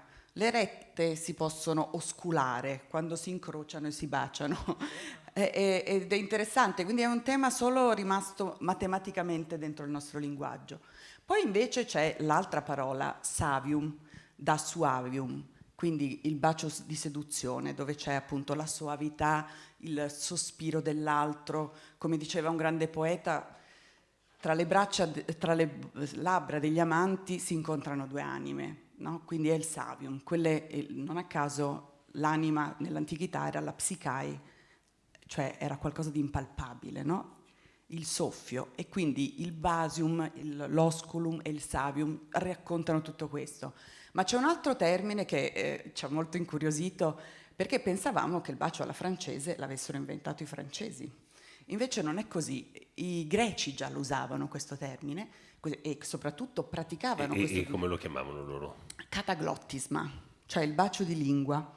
C'è una pagina meravigliosa di Aristofane nella grande opera Le nuvole, in cui improvvisamente c'è un contadino, un pastore ricco, che racconta di aver sposato una giovane donna bellissima di città però, e racconta la loro prima notte di nozze. E durante questa notte lui dice: io davo di mosto, aveva alzato il gomito, ero vestito di lana e insomma ero grossolano. Lei invece era bellissima, elegantissima e dava di lingua. E quindi il cataglottisma è un bacio di grandissima seduzione che appunto solo le donne raffinate nel mondo classico sapevano dare. Meraviglioso. Io farei una cosa, prima di sentire il nuovo estratto, avete citato Vittorio Gassman più volte, allora mi fa venire in mente il cinema, e allora c'è anche un tema del bacio sullo schermo, del bacio nel cinema, con un tema anche di censura del bacio. So che Marino su questo tu lo racconti anche mi pare nella 3ª puntata del podcast. Esatto, sì, c'era intanto il cinema senza baci non sarebbe il cinema, è la vera e propria fabbrica del bacio. Il cinema comincia con un bacio. Già nel 1895 Thomas Edison, l'inventore della lampadina, produce un cortissimo, dura poco più di 1 minuto, che si chiama The Kiss, ed è un bacio interminabile, è tutto lì. Il New York Times scrive: se questo è il cinema è meglio che muoia subito per la sua immoralità. Poi non ci ha preso, per fortuna. Però negli anni 20, dagli anni 20 fino agli anni 60, pensate, per 40 anni negli Stati Uniti i baci erano sottoposti a censura. C'era un disciplinare, il cosiddetto codice Hayes, dal senatore che l'aveva proposto, che stabiliva che un bacio non potesse durare più di 3 secondi. Voi immaginatevi 3 secondi di bacio. Eppure la storia del cinema ci ha lasciato dei baci memorabili, come quelli di Hitchcock in Notorious, per esempio, dura più di 3 minuti. Come fa Hitchcock, che per non incorrere nel codice dice a Cary Grant e Ingrid Bergman: datevi un bacio di 3 secondi, poi allontanatevi un po', sussurratevi qualcosa. vicinissimo, poi altri 3 secondi e così via. Con questo tira e molla riesce a tirare 3 minuti e 40 secondi. Il bacio più lungo della storia del cinema, un bacio che poi diventa un paradigma anche per Woody Allen, no? Che quando in Prova c'è ancora Sam misura la sua capacità seduttiva proprio su quello. E poi prima ricordava Paolo anche quella scena finale, la sequenza finale commovente di Nuovo Cinema Paradiso, quando il protagonista ripercorre la sua vita come in moviola proprio alla luce dei baci più famosi della storia del cinema, baci censurati anche in quel caso lì. Paolo, tu hai anche fatto un viaggio nei cartigli, nelle frasi, nella scelta delle cose. Ci racconti anche questo? Sì, anche lì c'è stata un'evoluzione. Ci sono gli intramontabili, per quello dicevo che può capitare più volte nella vita, necessariamente, soprattutto se si frequentano molto i baci, di ritrovare le stesse frasi, da Baudelaire a Prévert. È ovvio che ci sono i classici intramontabili, però l'intelligenza di chi poi ha lavorato con i baci nei decenni è stata proprio quella di aggiornare il lessico sentimentale, la proposta delle frasi nei cartigli. Spesso, cosa che è stata frequente negli ultimi anni, chiedendo anche delle frasi inedite a cantautori, a scrittori, scrittrici, e questo mi ha molto divertito, perché dialogando appunto con Marino, con Elisabetta, con Eva Cantarella, con Chiara Gamberale, per esempio con la Gamberale facciamo proprio questo gioco all'inizio di scartare i baci e di vedere che succede, e se uno li prende anche sul personale un po' a volte, no? Per cui quella giornata ti vuoi sentir dire qualcosa sulla tua vicenda in quel momento amorosa. Infatti lì, che è tipico di Chiara Gamberale, che è scrittrice che, come dire, guarda gli uccelli nel cielo per capire come andrà la giornata, eccetera, eccetera, lei dice: se io ho una domanda, anziché andare dai tarocchi o dai cine, eccetera, eccetera, scarto un bacio e vedo se c'è una risposta lì che mi sta rispondendo alla domanda. Però che poi mi sono vedevo fatta. anche che noi un po' qualcosa l'abbiamo tagliata, evidentemente. Vedevo che lei poi voleva comunque il cartiglio giusto, quello che le dicesse. E quindi continuava a scartare sì, finché non trovava quello che le dava così, ragione. Abbiamo scartato 5 baci fino a che ha detto: ma adesso Chiara ti va bene questo? Perché sembrava sempre che la risposta non andava bene, quindi diciamo questo l'abbiamo un po' così accorciato. Però è divertente, ci dice qualcosa anche di questo, no? Di come quelle parole portano con sé o un modo così classico, così trasparente, così inscalfibile, Baudelaire come Prévert, ci dicono qualcosa che non riusciamo a sentire deperibile. Oppure c'è tutto un racconto che ha bisogno appunto dell'innervamento della contemporaneità, cioè hai bisogno di capire, e questa è una domanda che a Chiara ho fatto proprio esplicitamente, visto che si interessa ai sentimenti: è cambiato il modo di parlare d'amore? Certo che è cambiato, ma che parole usiamo, che metafore usiamo? E soprattutto quello che poi ci siamo tante volte ripetuti e che tu stesso hai detto all'inizio, non è che poi i cartigli parlano solo dell'amore inteso come appunto amore tra due persone innamorate, parlano di affetto, parlano di rapporto tra persone, mi verrebbe da dire, anzi ancora più giusto sarebbe tra esseri umani che hanno bisogno, oltre che dei baci, delle parole per dirsi cosa provano, e questo in tutte le direzioni possibili, in tutte le sfumature possibili. È chiaro che lo sguardo di un contemporaneo, di un autore contemporaneo, un cantante, anche successo con alcuni cantautori o cantautrici, ti aiuta proprio a rinnovare quel linguaggio, no? E a vedere come questa dimensione dell'affetto e dell'amore è moltiplicabile all'infinito per ogni singola identità o coppia o diciamo unione, perché può essere anche un bacio di famiglia, può essere un bacio tra nonno e nipote, può essere tutte le declinazioni possibili, ed effettivamente hai bisogno di parole giuste, esatte, contemporanee per dirlo. Maria Cristina, faccio una domanda che magari a cui è impossibile dare risposta, non lo so, ma voi avete un archivio di tutti i cartigli che sono usciti? No, non di tutti i cartigli, anche perché i cartigli molto spesso, soprattutto le frasi dei classici, sono ripetute nel tempo, però abbiamo un archivio di cartigli e i primi cartigli, quelli del 22, addirittura sono numerati, quindi c'è addirittura abbinata una promozione. Occhio che il cartiglio non fu un'idea così incolpevole di Seneca, cioè Seneca non fece altro che portare alla luce quella che era la corrispondenza tra Buitoni e la Spagnoli, quindi è stata un po' una sua risposta ironica ad una consuetudine che vedeva ogni giorno. Questo lo ammette anche Buitoni nella biografia, dice sì, effettivamente l'idea del bacio non stava tanto nel cioccolatino quanto nel bigliettino con la frase d'amore. Luisa queste cose le faceva spesso. Quindi mentre parlavate di cinema ricordavo proprio come l'acqua per il cioccolato, cioè il cibo, il prodotto diventava veicolo di sentimento e quindi anche tra i due, perché chiaramente il bacio è un triplice contributo, tra i due quel cioccolatino con quelle frasi, con quella, diciamo con quelle emozioni in qualche maniera messe su carta, era proprio il cioccolatino il veicolo del loro amore. Ma esiste un'idea di quante frasi diverse sono state pubblicate in 100 anni? Non fino a questo punto, però in ogni epoca più o meno, in ogni periodo anzi,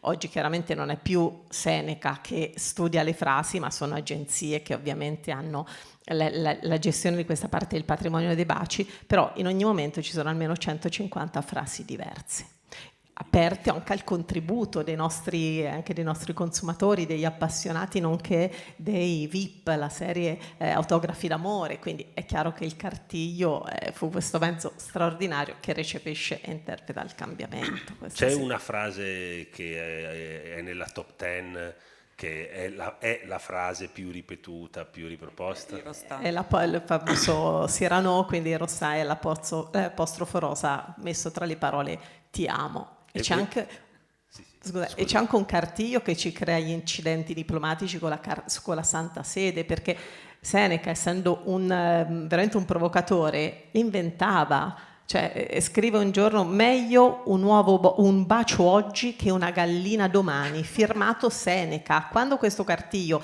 arriva nella scatola dei baci diretta alla Santa Sede, si interpreta quel Seneca il filosofo romano, e quindi c'è un'invettiva della segreteria papale che chiede a Giovanni Buitoni chi fosse quel pazzo che avesse attribuito a Seneca filosofo una frase tanto sconcertante. No, bellissimo. Quindi, per te c'è una frase, Marino, che più di tutte le altre rappresenta il bacio? Sì, forse è una frase di Shelley, che è quella che dice che l'anima incontra l'anima sulla bocca degli amanti, perché ci dice tutto del bacio, ci dice che il bacio è un modo di darsi, ma è anche un modo di dirsi, e è l'anima che i greci non a caso la chiamano come un vento, anemos, è un soffio. Quel soffio è il respiro. Allora, se l'amore possiamo intenderlo come una grande persona, il suo respiro è proprio il bacio, attraverso quello. E quindi per questo è una frase che trovo davvero molto bella, perché probabilmente ci dice tutto in sintesi. Grazie. Adesso sentiamo un attimo solo, sentiamo l'ultimo estratto in cui ascoltiamo due persone, una che è un dipendente storico della Perugina, della linea Baci, che è Saverio Vescovi, e l'altro Edoardo Felicioni, che lavora ancora oggi, lavora alle nocciole, giusto? E sentiamo loro, appunto, questo dialogo tra chi c'è ancora ed è più giovane e una memoria storica dell'azienda. Sì, io mi chiamo Saverio Vescovi, ho 62 anni e sono entrato in questa azienda nel 1978, però la conosco da molto prima perché ha lavorato qua sia mio nonno che mio padre. Ripeto, sono entrato nel 1978 e ho lavorato qui fino al 2018, facendo vari tipi di lavoro. Sono entrato come operaio alle spedizioni, poi ho lavorato all'incarto confezioni per qualche anno, reparto in cui sono diventato capoturno, e da lì sono passato al reparto baci come caporeparto.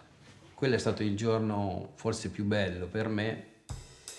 Nel tempo Saverio si è occupato di tutti gli aspetti della produzione dei baci, dal reparto nocciole, dove si effettua la selezione, la scelta, la tostatura delle nocciole, fino ai segmenti della linea di produzione e al confezionamento. Si può dire che lui sia un po' una memoria storica degli ultimi decenni ed ha memoria, appunto, di tante diverse situazioni, anche di quelle più particolari, più eccentriche, come la visita di personaggi importanti in fabbrica, dai presidenti della Repubblica ai presidenti del Consiglio, a una leggenda del cinema, come Alberto Sordi, che immagino avrà fatto qualche battuta delle sue. Qualche battuta è stato un continuo, è stato veramente simpatico. Poi si fece una specie di assemblea in mezza, ha parlato lui, poi rispondeva alle domande delle persone. Adesso sono anche le foto, credo che Ci sono. Sono anche esposte nel bel museo storico della Perugina. Saverio ha il piglio del capo rigoroso, ma voglio capire com'è stato lavorare con lui, e lo chiedo non all'interessato, ma a un suo collega più giovane, Edoardo. Allora, Saverio era un capo molto attento, molto scrupoloso, a volte anche duro, ma lo faceva perché voleva che il lavoro andasse nel migliore dei modi, nel senso del risultato finale. E poi rimane sempre quel rapporto di familiarità che unisce le persone, sia che sei operaio, sia con il capo reparto, che anche con il capo fabbrica, perché c'è un'interazione indissolubile fra tutti affinché questo prodotto venga alla luce nel migliore dei modi. Bene, qui mi viene da chiedere a Maria Cristina se ci racconta che cos'è il museo, per chi non l'avesse visto, per chi non lo conoscesse. Sì, qui grazie ai loro contributi veramente avete aperto un po', acceso i riflettori su quella che è l'umanità locale che è transitata per la fabbrica dei baci.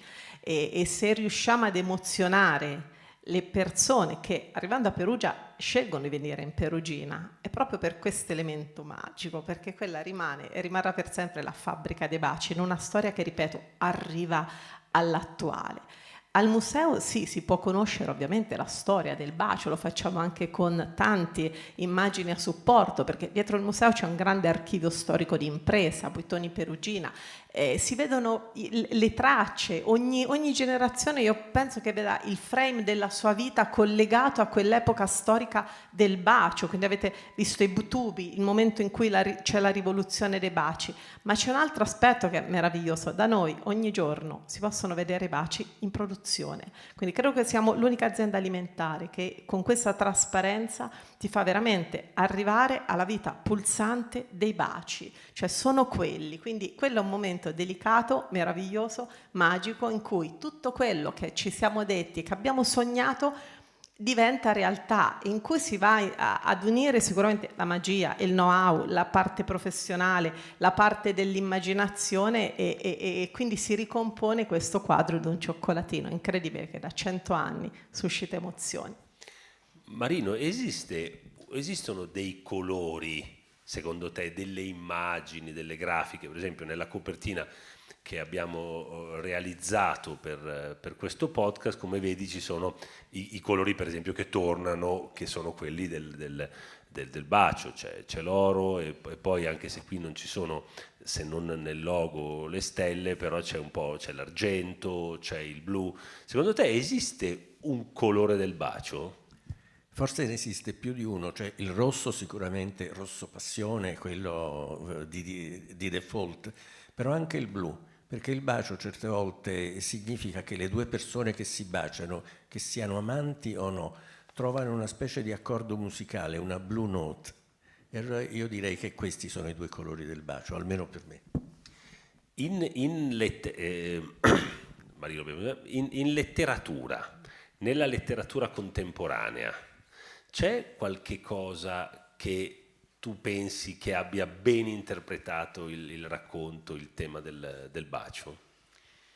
Guarda, in letteratura contemporanea direi tanti, perché ormai i baci sono diventati una specie di palestra dell'amore. Però io credo che tutti, almeno nella letteratura italiana, abbiano una fonte, che è il bacio di Paolo e Francesca, di Dante. Celebriamo anche Dante, no? Perché nel quinto canto dell'inferno, quando Francesca dice che lui baciò con questa C molto più dolce, tutto tremante, e quel giorno poi, continua Dante, non vi leggemmo avante, no? Che fa ovviamente rima con tremante. Ecco, io credo che quel bacio abbia ispirato tutta la letteratura, almeno italiana, sul bacio d'amore. È un bacio di tradimento purtroppo, perché quello lo sappiamo, non è il bacio fra due marito e moglie, sono due cognati che in teoria non dovrebbero avere questo sentimento, ma stanno leggendo di un altro bacio di letteratura straordinario, che è quello scritto da Chrétien de Troyes più o meno un secolo e mezzo prima, dove Lancillotto e Ginevra, altri due amanti che non dovrebbero, perché anche loro non sono marito e moglie, però in realtà sono travolti dall'amore, e l'amore passa proprio attraverso questo incontro di labbra. Io credo che quelli sono i grandi baci che hanno ispirato tutto quello che noi oggi vediamo. E oggi però c'è un'evoluzione, perché abbiamo addirittura dei baci immateriali, smaterializzati, come quelli, non so se vi ricordate quel film Hair, dove una persona si innamora dell'OS, cioè del computer, di un cervello, di un'intelligenza elettronica, e questa donna, Samantha, virtuale, ad un certo punto diventa la partner erotica di quest'uomo, che quando deve cominciare a sedurla dice: beh, forse io adesso ti toccherei la pelle, ma la pelle, lei chiede che cos'è, lui spiega che cos'è la pelle, che cos'è il tatto, e poi dice: e ti bacerei. E quindi si passa dal bacio più materiale, tutto tremante, di Paolo, a un bacio smaterializzato ma tutto tremante di questo giovane uomo che si innamora di un'intelligenza artificiale. Quindi in realtà io credo, ecco, se posso aspirare a scrivere un cartiglio, mi piacerebbe tantissimo, lo confesso, direi che il bacio è il gesto più unisex dell'amore, perché si è veramente uguali in quel momento, non ha nessuna importanza chi si è, quanti anni si ha, eccetera. È veramente il bacio più uguale, è il gesto più uguale, perché non c'è chi inizia, c'è chi finisce, ma noi non sappiamo, ci mescoliamo e in quel momento ci perdiamo piacevolmente. Marino? Sì, volevo solo aggiungere che il bacio che raccontava Elisabetta, quello di Hair, quel film bellissimo di Spike Jonze, è di fatto la versione tecnologica contemporanea di un bacio famoso, quello di Galatea, di Pigmalione e Galatea, che è un bacio, cioè, che dà vita a ciò che non ha vita. Galatea è una statua e lui la ama talmente, se ne innamora, e dopo averla baciata improvvisamente quella statua si anima, esattamente come l'intelligenza artificiale acquista un corpo, e quando lui dice la parola ti bacerei, lei dice, il cervello artificiale dice: che cosa mi stai facendo? E improvvisamente avverte di essere viva. E proprio è forse questo il tema del bacio, è l'amore che trasforma. Per questo il bacio, anche nella fiaba, no? Trasforma sempre. I ranocchi ridiventano principi, le principesse si svegliano, con buona pace di chi adesso dice che i principi sono degli stalker perché non hanno chiesto il permesso alle principesse prima di baciarle. Lascerei, andiamo in conclusione, chiederei a Paolo se ci fa una lettura di un ultimo estratto, ed è accompagnato da un sottofondo musicale a cura di Andrea Girelli. Grazie Andrea.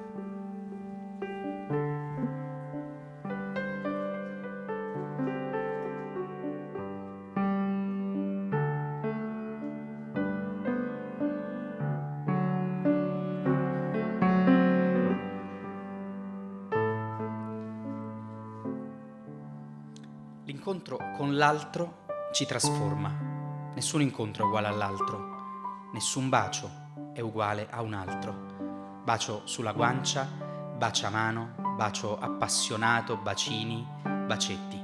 Il gesto più semplice è anche il più difficile. Dice senza dire. Ma poi delle parole abbiamo bisogno. E amore è una parola facilissima e difficilissima. Verso metà Ottocento il linguista Niccolò Tommaseo si era accanito nel suo famoso dizionario a cercare più sinonimi che poteva. Aveva trovato affetto, affezione, benevolenza, aveva trovato passione, dimestichezza, intrinsichezza. Aveva trovato anche tenerezza, svisceratezza, che per lui era l'ultimo grado dell'amore, quella dolce commozione delle viscere che proviamo all'appressarsi di persona sommamente a noi cara. Aveva trovato ardore, attaccamento, desiderio, brama, voglia. Aveva trovato anche fiducia, anche speranza, venerazione, riverenza. Ma forse non erano sinonimi, erano gli strati di una sola parola, come quelli che separano una cipolla dal suo cuore.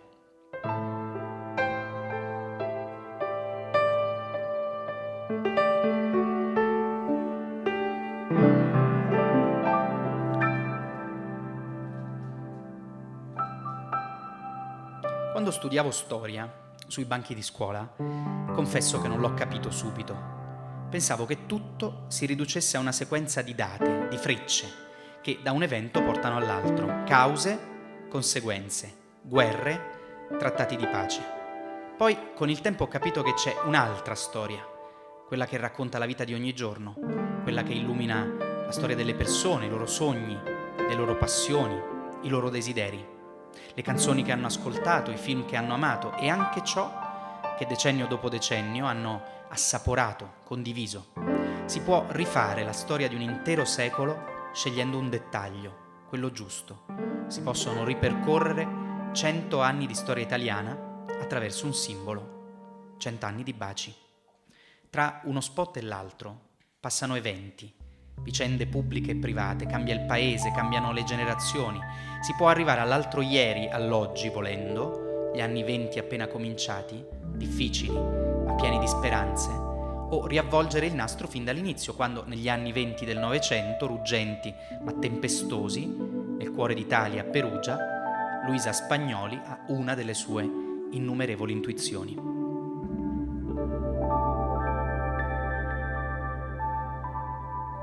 Fin da quel momento, i cioccolatini chiamati baci si sono accompagnati alle parole e di tanto in tanto da un cassetto, da uno scaffale, spuntano alcune di quelle parole, insieme a fotografie, ritagli, piccoli oggetti che credevamo di avere dimenticato. E in una grossa scatola verde ho ritrovato 6 o 7 cartigli speciali, conservati da chissà quanto tempo, baci ricevuti o magari condivisi con qualcuno in un giorno particolare, anche semplicemente parole, frasi che valeva la pena custodire.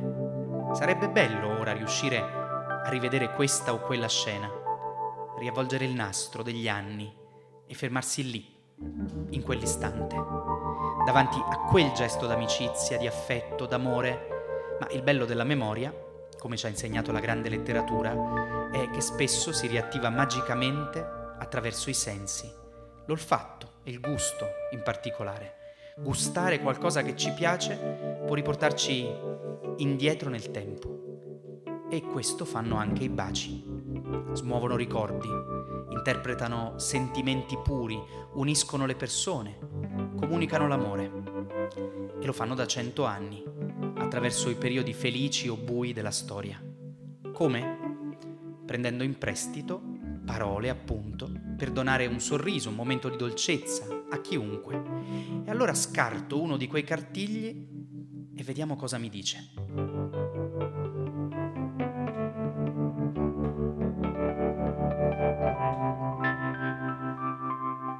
Quei giuramenti, quei profumi, quei baci infiniti rinasceranno.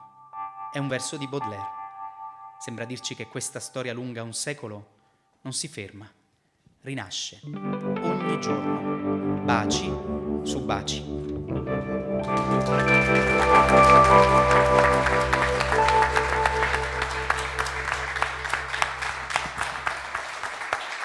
Grazie. Complimenti Paolo, grazie di tutto. Ascoltate la serie e da oggi su tutte le piattaforme, Baci su Baci, 4 puntate. Grazie Maria Cristina, grazie Marino e grazie Elisabetta. Grazie a tutti voi e buon pomeriggio.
We're just going to wait 2 minutes to sync with the live stream. Are all good? Perfect. That's fine. Okay, thank you. Good afternoon, everybody. I'm Virginia. I'm the Strategic Partner Manager for News Partnership in Italy for Meta. And I'm honored to open this session about real media. So as Meta, we are studying and we are supporting, and we would like to support new trends of news distribution on our platform. So that's why we've been looking closely at like a phenomenon or like brand and publishers such as Will with a very curious mindset. We're going to have like a keynote speech by Alessandro, the founder of Will Media, and then open up a Q&A with the editor-in-chief, Francesco Zaffarano. So I'll hand over to you, Ale. Thank you. Let me see if I can follow the instruction I was given.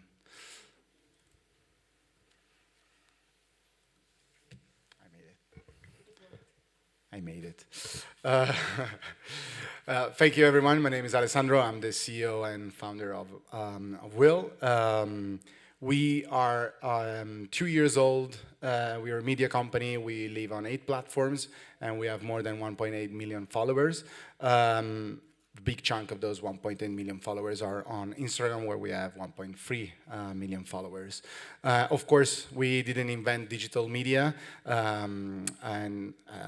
if you think about the internet, it started as a way to share information. This is the very basic news I'm sharing with you at 5 o'clock. But yeah, it started to share information. Everyone is a media company in these days, or can potentially be a media company these very days. Why so? Because of the progressive lowering of barriers to entry into the digital world, where everybody is a potential creator. And this is, in a sense, a result, but also the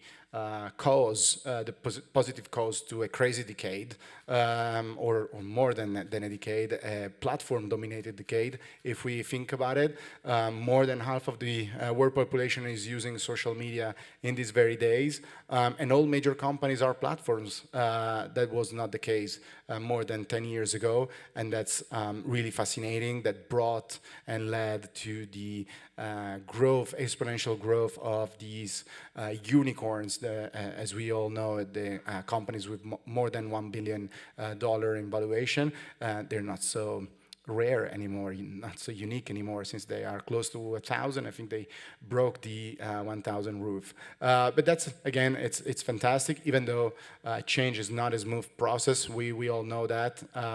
This crazy decade is leading to very deep changes. It's not always easy for everyone, both in the new and the traditional world, to keep up. If we think about the first big wave of digital companies, it started out with virality. I guess you all remember this question: what color is this dress? It's one of the most viral articles post ever, I guess. And it started off with early social issues again. This is where BuzzFeed, in a sense, started off.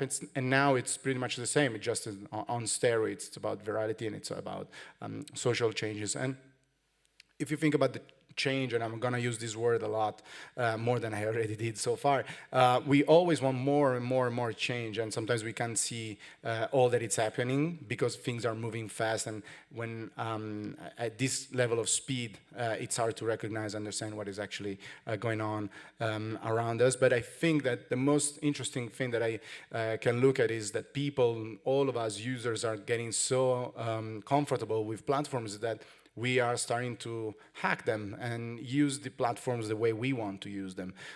Think about Airbnb. Supposed to be the place where you go to rent a space, and actually now people are using it to fund the resistance in Ukraine, sending money to people over there. Same with Google Maps. It's supposed to be the place you go to move around a city that probably you don't know that well, and actually, again, is a way to share information in these very days and go around censorship. If you go in some Starbucks, for example, in Moscow map, you will find not the traditional review, let's say, but the information about the war that is going on. And same with Tinder. It's the app where you go to potentially try and find your match. Again, there's people sharing information about what is going on.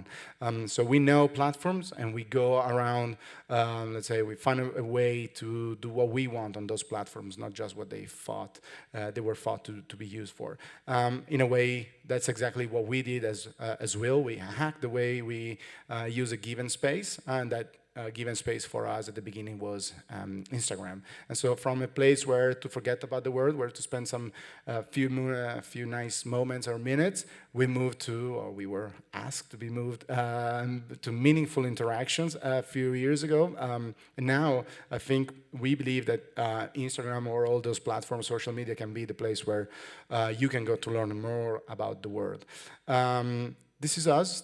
We are the orange line in this chart. We have been the fastest media in Italy to news outlet to get to 1 million followers on Instagram.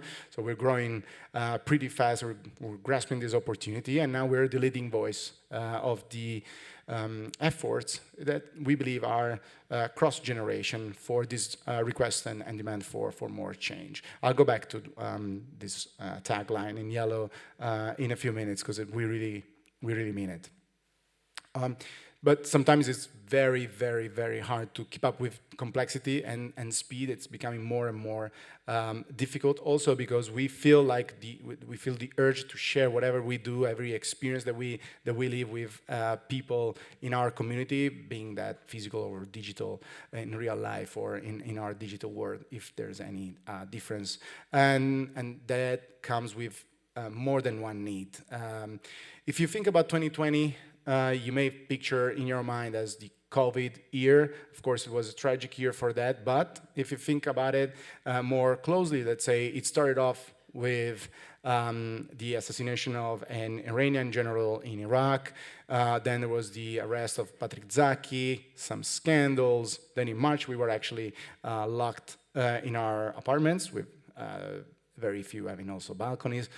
In April, I discovered what this animal was. I had no clue before that. And then in May, the Black Lives Matter movement was back in the front row of the scene because of what happened after the George Floyd assassination. So even a year that we believe in our mind, we can picture in our mind as one color, one topic, let's say, dominated. It's actually much more complicated than we can think. And so it's complexity and speed. Those two things are, in our mind, the two factors that can actually reject and expel people from the public debate. And if we try and find or think about an antidote to that, we believe that can be awareness. So we don't mean to contribute in building competencies, hard competencies. We can't do that. We're not the place to do it. But we want to support our users, our readers in creating an awareness, to be more aware about what is going on in the world, have the tools to understand it. The new generation wants to be part of the change, despite the common belief they don't care about politics. And it's not just about what we need, what they need. It's about what we stand for. Everything becomes, in a sort, a political act and gesture. Even when we work and talk with brands as users and potential customers, finding a match with the core values of the company becomes a key element in our purchase decisions. But brand trust is a very low level at global scales. On the other side, though, the expectations towards brands are very, very high. Media and politics, I'm sorry to say, a very low and decreasing level of trust. Brands are seeing their level of trust also decreasing, but the expectations are very high. People expect companies to do well for their communities, to do well for the world, and they want companies and brands to act. And that's a way they're going to decide whether to buy a product or service or not. That's more and more common in the Gen Z. It's very common in the millennials generation, and that's a strong trend. So when we take a stand, when we consume information, or when we buy products, it's not just that. It's about raising a flag and sending a message of belonging to a certain community. So how do you do that? Well, you can also do that by sharing a post on Instagram or any social media. And we believe that for a content to be shared, it has to be funny, or it has to make me look funny to my community, whether that is an online community or it's my community tonight at dinner, or it has to make me look more interesting or committed. So either it make me look funny, interesting, or committed. If a content that we think of, that we start working on, cannot meet one of those three axes, Francesco is going to kill that content and it's not going to be published. That's how we normally act. So yeah, Gen Z do care about politics. They just don't care about the kind of politics that we were used, let's say, up until these very days, and they really are keen to scrutinize any large institutions, where by institution we don't mean just governments or bodies of that kind, but anything that it's big enough to be scrutinized. Companies are on the line, media companies, of course, are on the line. Social justice, social values are the key elements on which an institution is going to be judged and considered. There's this idea of critical consumption as a new form of political participation, and we believe it's one of the strongest acts that those generations feel and do in their power, basically. So that brings society and companies to a turning point. They need to change the way they create and brand their products, their services, but also how they talk to potential users and customers. And we believe that they can do it, and they have to do it along four main changes. One is the demographic change, Gen Z and millennials being the biggest demographic group at global level. It's not just about the demographic, it's about the values that they bring, it's about the habits they have created. Technological change, think about all the regulatory issues, the ethical issues, and everything that we need to keep up with and try to understand what an NFT is or blockchain. If you know the definition, please meet me outside. I have no idea what an NFT still is, so maybe you can help. Economical change, of course. I was born in 1985. I started working in 2008. I started my own company in 2020. 2008, financial crisis, 2020, pandemic. I bring bad luck, but it's two very deep crises.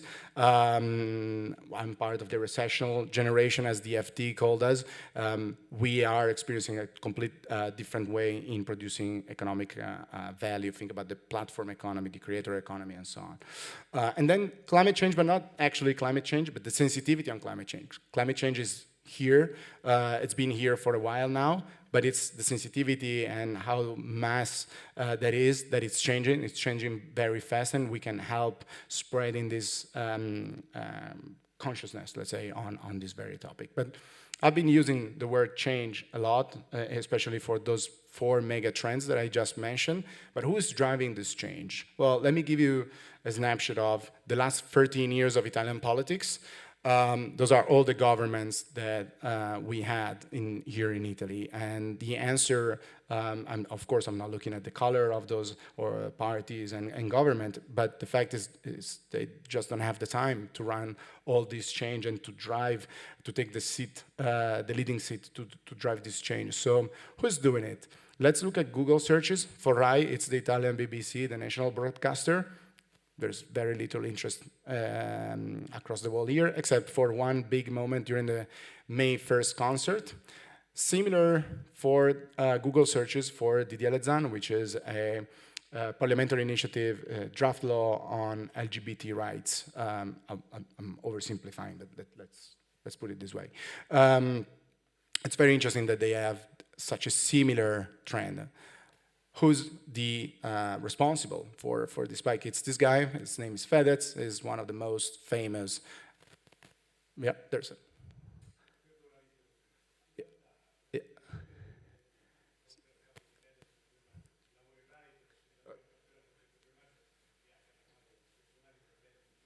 So, okay. Yeah, of course, but for the sake of our discussion, let's say this is 2022, though, not 2020, but 2022. This guy is Fedez, he's a singer, he's a rapper, and for those who are not familiar with this, he basically recorded himself talking to RAI and having a discussion about what he could say and what he could not say about during his performance in that big concert. And then people looked for RAI and looked for what is going on and if there's any kind kind of political intervention in the television. Activists are media stars in their own right. They are becoming more and more exposed on the media scene, and they don't have to be full-time activists. I don't know how many of you remember this girl. She went on TikTok. She pretended to be doing a makeup tutorial for the very first seconds, trying to go around the censorship, and then she put it down, whatever that tool is called in English. I'm sorry, I don't know the word. And she started talking about the minorities, how minorities are treated in China. She's not a full-time activist. She wanted to share a message. She just hacked the platform once again and went for it.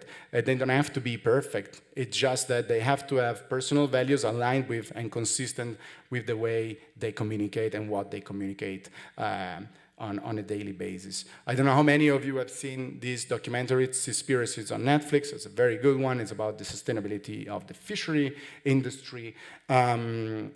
It's a good one. It raises definitely the topic of the sustainability of this industry. We went, though, this is one of our authors. She's great. We went on Instagram, basically doing a video and explaining why it's a great documentary, it's a great production, yet there are some things that are not quite perfect, let's say, in terms of the data and all. It's not about using the red pen and flagging all the mistakes. It's just, it's a great topic. It's great that Netflix is giving to such a broad audience awareness on the topic, yet it's important to get things right. Comments were terrible on that content because people accused us that we were diminishing or undermining the importance of the topic, and that we were not respecting the holiness of the documentary. It's not about that. We believe that there's no such thing as an item to be put on a stand and treated as untouchable. We just want to turn the light on a topic, and we want as many people as possible to discuss about that, to know about the importance of that. We don't give the receipt, we don't give the solution in our content. But what we try to do, and this is number one value, core value for us, is that if you can't put it simply, that means you don't know it enough. When people start using acronyms or shortened words and stuff like that, it's because they, in my humble opinion, they're trying to pretend that they know something they really don't know. So for us, we hire experts and we ask them to be good communicators in simplifying things, not oversimplifying things, but put them as simple as possible so that it can be truly inclusive and include as many people as possible in the debate. So what are we? We are unbiased, we are inclusive information for change. We are a type of information that is shared with the community. We traveled across the country last summer and we met over 1,000 of young people across the whole country, asking them what is the most difficult topic for you to place at Sunday lunch with your family or relatives and friends, and just to show that there's a gap, generational gap. And the answer were fascinating, very difficult, very different from the kind of topics I used to talk with my parents at lunch on Sunday. We are inspired, not driven by the data. The data would put us in a spiral if we only look at the data and let them decide, but we analyze as many data as possible, as much data as possible, to get the best decision, but not let the data decide for us. We do have an editor-in-chief who makes the call at the end of the day. We believe that this kind of change and a new way of sharing awareness is here to stay. It's always good to close with a quote, because nothing is more powerful than idea whose time has come. This is from Victor Hugo. But let me still 2 minutes more from your time before leaving to Virginia and Francesco. I was forgetting your name because I always call you by nickname, and Zaf. I wonder why I was telling you all of this and all about these things related to brands and companies instead of news, since it's a journalism festival. But then I Googled for the word something that cannot be set apart, and this image popped up, and I think it's great. It represents our product and our business model. They do have to stay together. The third one that it's not in this picture is our value set, our set of values that we really care. So those three things stay together and influence one each other. We would not have our product if not for the business model, and vice versa. And that's a wheel that starts with our intention to be pre-competitive. So we are not in the political arena. We don't give the solution. We don't judge. We don't debunk. We don't fact check what politicians say. We use very relatable topics, a very inclusive language, where by inclusive I mean that it's simple enough for everyone to understand and doesn't leave anyone behind, basically, so that we can meet non-traditional news readers. We are on the front foot to meet them where they are. That means on social media. That means that we don't have a website, basically. That means that we are not going to use clickbaiting titles on our posts on Instagram because we want people to stay there to understand. That means that we're not going to polarize our contents or titles. That means less political contents, but more value-driven debate. That means that brands can trust us in being pre-competitive. That means they can come in and say what they are doing to change the world for better. That means more pre-competitive information that will start spinning. So that's why our product and our business model stays together, and that's why it's so important to understand how users and when do become consumers of any kind are changing so deeply. So we are social media first, because we were started on social media. We are a true community. People feel they belong to our community, and I'm proud when I meet users of Will, because they do know us, and it's great. There's a strong personal relationship, basically. Users and companies together, because they can influence one each other in being more aware of their impact of the future. So that's what we really try to do, and thank you.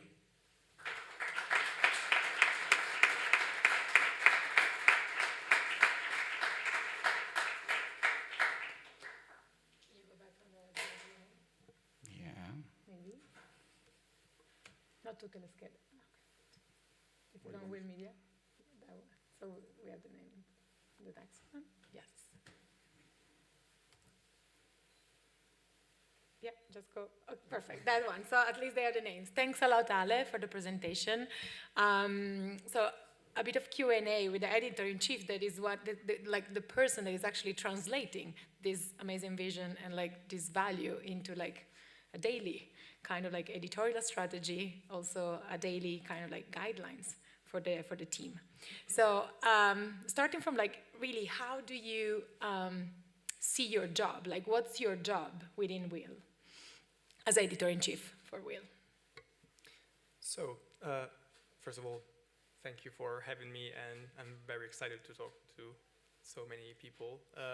And I think I see my job not as the leading editorial executive per se of the company. I think my main task is to facilitate that that set of values, that idea of what the kind of information we want to deliver, and to help the amazing authors that work with us and the experts that are part of the team translate their knowledge so that everyone can access it in a easy and direct way as much as possible. And how many people do you have in the team? Like Will is made of how many people and which type of jobs they are doing? I'll give you the same answer I always give. I joined Will in September 2020, and we were 13 people. Now we are 35, so... With a new office. With a new office, fortunately, because we didn't have enough chairs. Yeah, so it's a lot of like creative minds to work with and to coordinate. So that's what I do every day. And taking the axis Alessandro was talking about, how do you translate that into like an editorial strategy, like a monthly one, a weekly one, a daily one? Yeah, that's interesting. You correctly used the three adverbs I would have used, because we're not a daily newspaper. We are not a newspaper, first of all. We're not a magazine. We don't work on a weekly basis. We're not a monthly magazine. We're not a magazine at all. But we work on these 3 different like time frames. So our editorial strategy is based on a 3-month a series of campaigns that we discuss with the editorial team every 3 months. So we decide for the next 3 months we are going to work on these 2 specific topics, because there is, like, for example, there is COP26 coming. We want people to get to that point and be able to understand what's going on and to navigate the news in those days. So we're going to help them, like, building the knowledge they need to get there ready and with all the tools they need. Then we work on a weekly strategy. Every Monday we have a very long editorial meeting. We don't have like a daily meeting like in like mainstream and traditional news outlets. But we decide, okay, every week we sit around the table. We discuss the what's going on in the world. If the editorial strategy that we built before is still like working well for how the world is shaping and changing in the meantime, and then we decide what are we going to work on for the coming and the following week. Then there is a daily moment, a daily meeting that we called the check, which is this very intense but super fun for me, at least I hope for everyone in the team. This meeting in which we look at the content we are going to publish the following day, and we try to destroy it. Basically, all the we ask ourselves a series of questions. For example, is this funny, interesting, or something that is going to make me look committed? What kind of reaction are we expecting from the audience? Are they going to save this post because it's going to be useful for their future weeks, or in general for the future lives? Or is it something we want to publish because we want to gather feedback and comments from the audience and build knowledge about what they need to know about something, and to follow up on that conversation with more content later on, or etc. etc. And then we ask ourselves, is this something people should really care about? Do we care about around this table? And if the content is not strong enough to stand against all these questions and make it to the other part of the check, we decide to just like work on it for longer time, or to just like leave it. And it's the way we select the very best content that we are able to produce. What's the percentage of posts that has been killed, like on a weekly basis, let's say? I think it's around 3% of the 3% of the content is trashed. A lot of content is postponed. So I decide this is not. It's not me that I decided it. We decide together that it's not ready to go out because, for example, someone could say, "Okay, that's fine. I just don't get it completely. It's not written in the way we are supposed to write to make it accessible for everyone." So it's really like a moment where when everyone can share their thoughts about the kind of work we are doing and make it even better this way. And after that, then the post that you're just gonna postpone, like what's the process? Like the person that actually presented the type of content is working on different format, is like researching more, or just like studying more? How does it work? It really depends. Sometimes it's not about, actually I would say the vast majority of the posts that we postpone it not because it's not like well researched or there is not enough knowledge in it. It's more about the way we presented it. The format then. The format, okay. Or the copy we use, the wording, the angle. So it's more about going back there with like a different mindset and rethink the way we produced it. Sometimes it's just the author. Sometimes I pair people because I realized during the conversation that there is a person who is not usually the one who writes about that specific topic, but he or she has a point of view, a perspective that is really interesting, and it could be useful to develop a better piece of content. Or sometimes it's me. I mean, I joined the team as one of the most senior people in the team. So sometimes it's just me that sits next to the author and tries to get it to the other part of the check the following day, probably.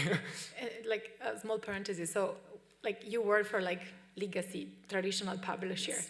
What's the difference between like maybe also like telling the people where you're working, and what's the difference between working for a legacy publisher and working now with Will? So I think Alessandro said that we are a community, and it's true. As a business, we are. I mean, the company is building a community around itself. I think we are a community even within Will, and that's probably the biggest difference that I can think of, because there is no way in which in a traditional organization you have that chance of sharing your thoughts and shaping the product, like no matter the role you have, no matter the level of experience that you have, or no matter how old are you, which is something that I cannot say for every other place I've worked for. So the power of user community, but also the power of like employee community, yes, like that. As well. Back to the format. So we were discussing about like maybe the content needs to be like readjusted or like just to be like represented under a different format. How do you track which are the format that they're working better, maybe matched with like a specific topic? Do you have a system to do that? Yes, we do. So we work on a project management tool.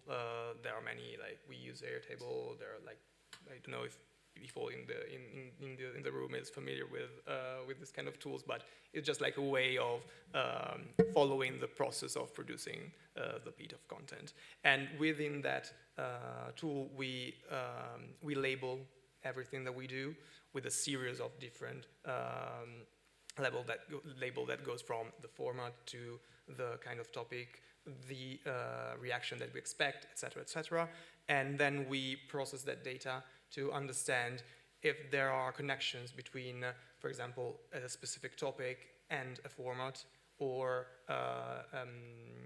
if you should go with a video instead of a meme or whatever. And we, like every week, we have like a recurrent meeting called the Data Newsroom. We love to name our meetings. And it's a good thing the to name. Data Newsroom is the moment when our data analyst shares like insights about what we are doing, like with deep dives, specific deep dives on different aspects of, it might be like how we're going with reels on Instagram, or how the way we script videos can impact the performance and stuff like that. Plus, I personally have my whole experience before Will has been in audience roles. So I've worked a lot with data, so I'm kind of a data man. I'm kind of a data man as well. I'm not a data analyst. I just like love to look at dashboards and try to understand what they mean and what they can tell me to do my job better. Have you found any trends about format working better in general? I would say video versus, I don't know, short form video, long form video, post, memes. Like, have you found any trend? I know that it's different, like from the content you're actually talking about, but which are some trends that you registered? I think one of the most interesting things that I noticed working at Will is that, for example, the the funniest content that we produce is actually very often the content that is more difficult to deliver. So we choose to work on a very relatable level on those topics that are really, really difficult to be understood. And that's something I discovered on the field, because I didn't have that kind of knowledge before from my previous jobs. And I think it's a very powerful tool that we are using to make people understand very complex issues. I think it's a good segue. I asked Francesco to kind of like maybe go deep on the story of like a post-development. So how actually all these organizations and all these like processes then makes a post created. And we actually selected few posts, and one of that is like actually surprising to see how Will treated the Russia crisis of like gas. So maybe if you can, if we can go. So the story of like development of a post and selecting this post using a meme to actually tell a story of a much complex issue. Do you have Wi-Fi? Yeah, it's there. So I don't know if you see this.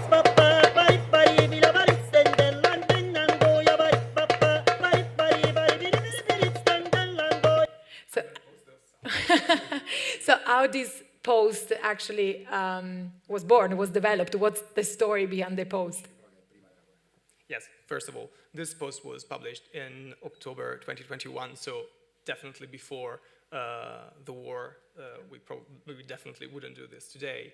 But for the non-Italian speakers in the room, the cat is Putin, the tambourine is Europe, and the musician is gas shortage. So we tried to explain in a very easy and accessible way what was going on with the energy crisis in Europe. And the point is that this is not the whole content. So if it's why, there is the explanation of what we just told, what we had just told with a simple video. And this is, I think this is an interesting example, because when the post arrived at the check, we had this and a cover saying, there is a gas shortage and Europe is facing a very cold winter. And it was okay.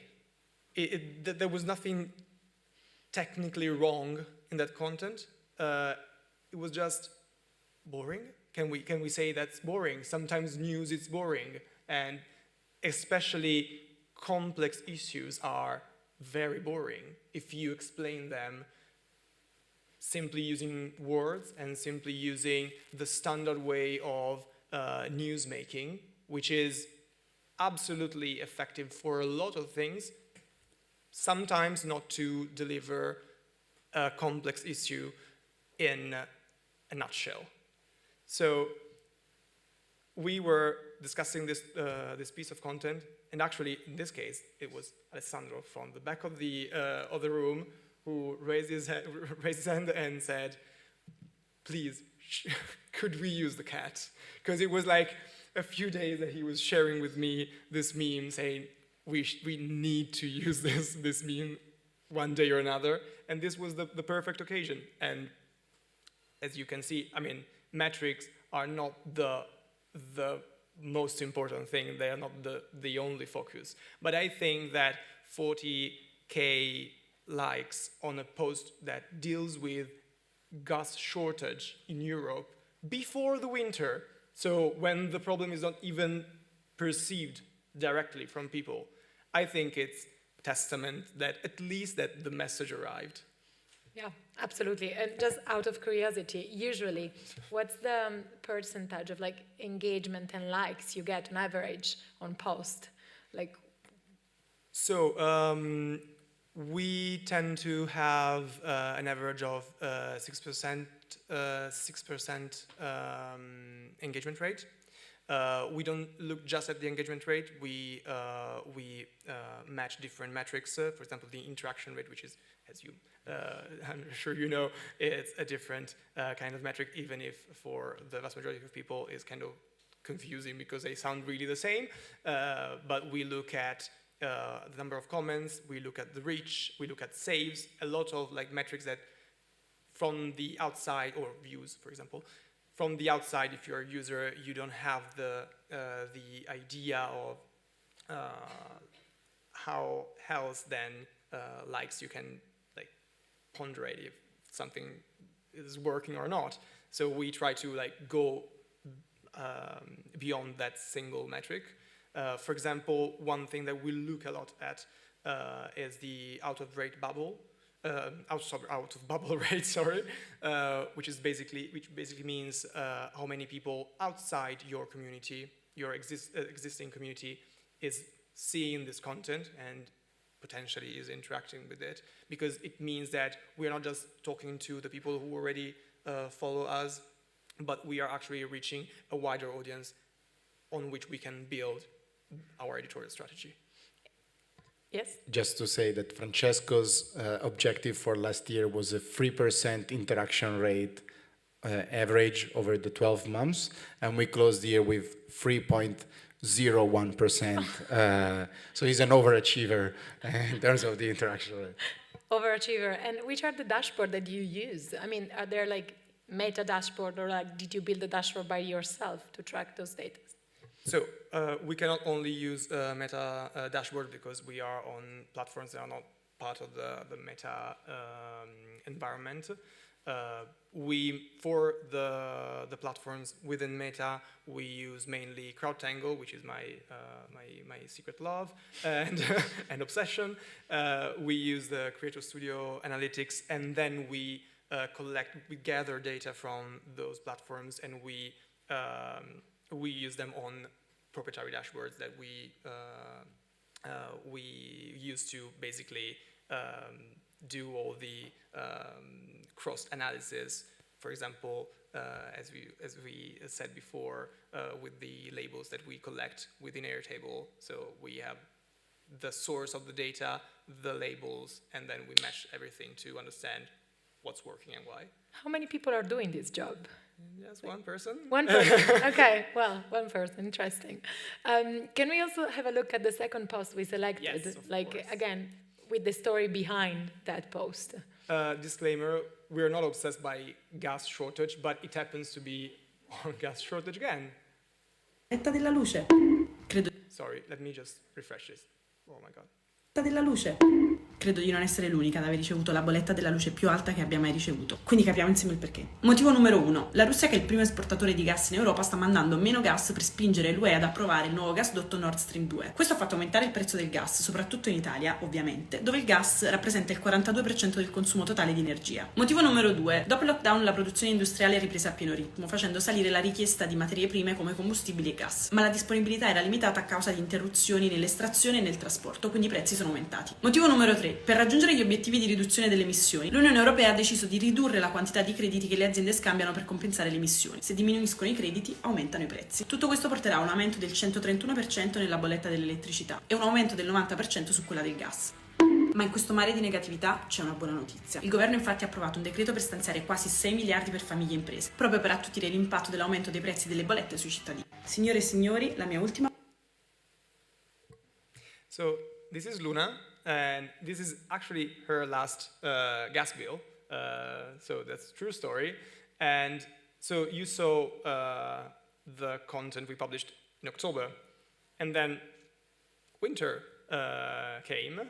And with winter, the first new gas bill with the rise in the amount that Luna had to pay. So we thought, we have already explained what is going on in terms of energy crisis. We had actually already explained in a different reel what was going on when in newspapers there were headlines about the rise in gas bills that was about to come, and then this happened. It was true. So now it was something that everyone could actually relate to because they were receiving the gas bill. So we thought, okay, a lot of people watched those contents, they interacted with it. We cannot be like happy with that and just say, okay, we have explained that enough, don't you think? No, we go back on the topic and we try to explain it in a different way. So again, in this case, I think the most interesting bit was to do that using the real language of real. Sorry, it was a funny coincidence. And we didn't just went on the platform. We didn't just go on the platform and deliver the news in the same way that you could do on broadcast news on television. We share a part of our life and we share something that is relatable and relevant for other people's lives in the same way that at 26, I think, I'm sorry for Luna if I'm mistaking the age, but 26-year-old woman could do on her Instagram stories, on WhatsApp, on like a cafe while chatting with her friends.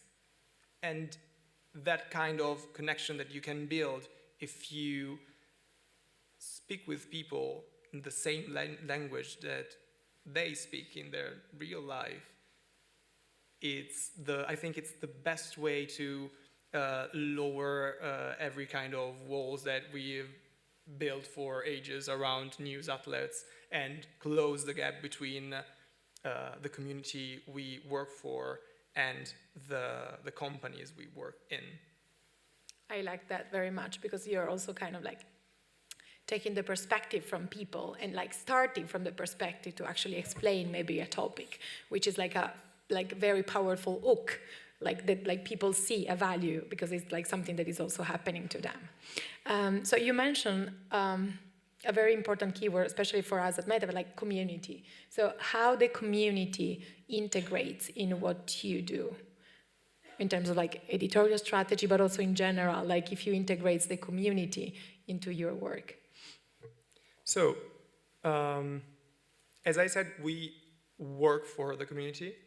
I think this is not just us, that should be exactly like that for everyone who is doing service. And I think communication, journalism, information in general is service, it's public service.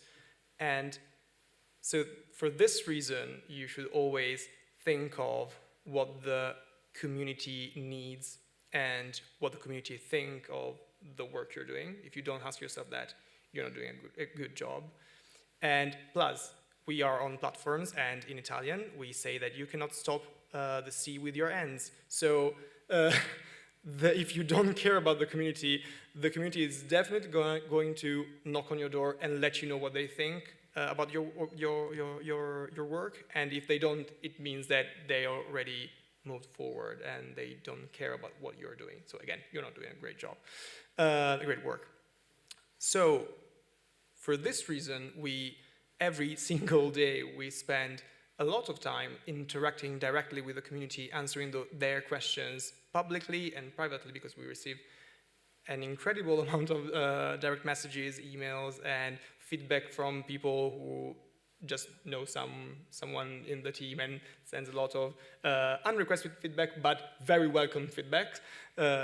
And we use all those comments, all those messages, and all those feedback to understand how can we move forward and improve the way we do our job. And this is not just like a fancy way of saying, yes, we are listening. We actually, we really listen and reply. And we build content based on what they asked us to explain better. We run weekly moments of public interaction with the community. Could be live on Instagram, could be a Q&A with a question box sticker on stories. We, for a very long time, we've done this, I think, very interesting experiment, commenting the comments that we were receiving from the community in a weekly IGTV video posted every Sunday, which was actually done by Luna, again, the same girl you see on the screen. So we really try to make our best to make that part of the work we do, that part of like working for a community, a part of the work we do every day. For example, every day at the check, the meeting I was talking about before, the community managers participate and they tell us, for example, this piece of content that you are discussing is going to be misunderstood because, for example, we have received a lot of questions about what this acronym means, and we should address this problem, changing the way we write this copy. How many people are doing, how many community managers you have? 2. That's like an interesting point because like during some meeting I've been told like it's very difficult to do community management. It is, but you want to say something? 2 for Instagram. I pay free before doing a community manager. Yeah.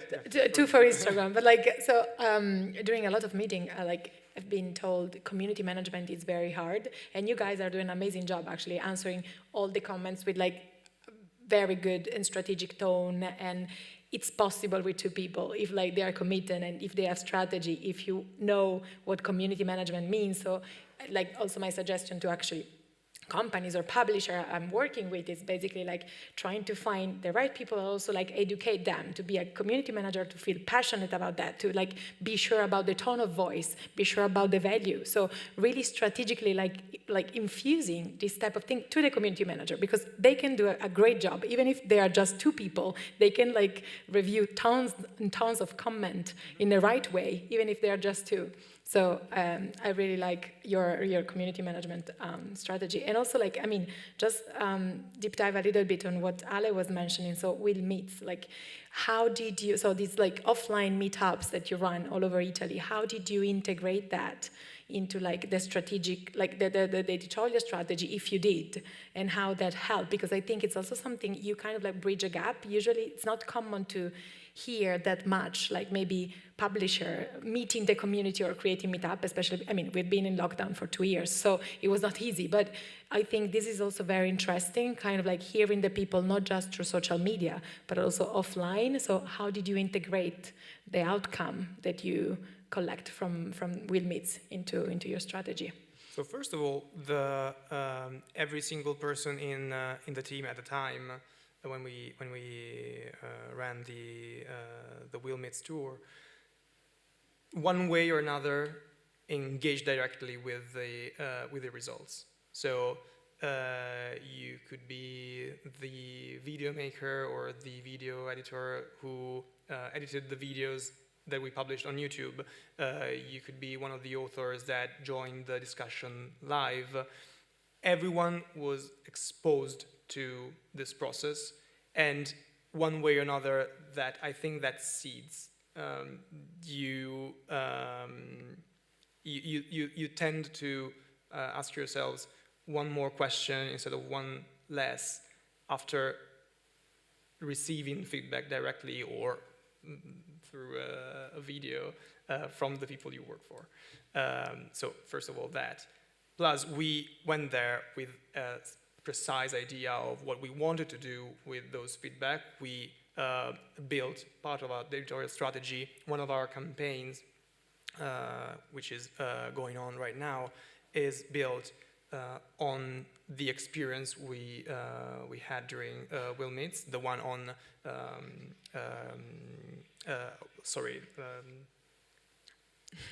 about conscious consumption, sorry,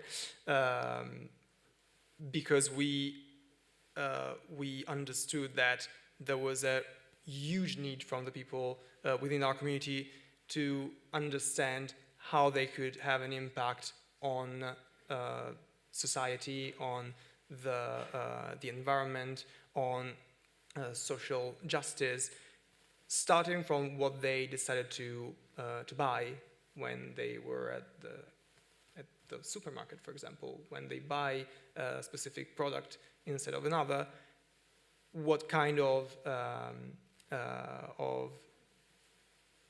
idea of the world I'm projecting in that action. And they asked us to help them navigate that decision. So that's why we are running this campaign. And I know also community has been helpful for you during some, let's call that crisis, but like even though they were not crisis, but like how the community is also a powerful tool to kind of like also build your brand, or like are you relying on the community to like face some of the crises that you've went through? Well, I don't think that it was something that we directly planned to do, but I think that's what happened. So in different occasions when there was, for example, a particularly difficult discussion in the comments below a post, for example, you can see that there is actually a kind of grassroots moderation within the comments, especially on Instagram.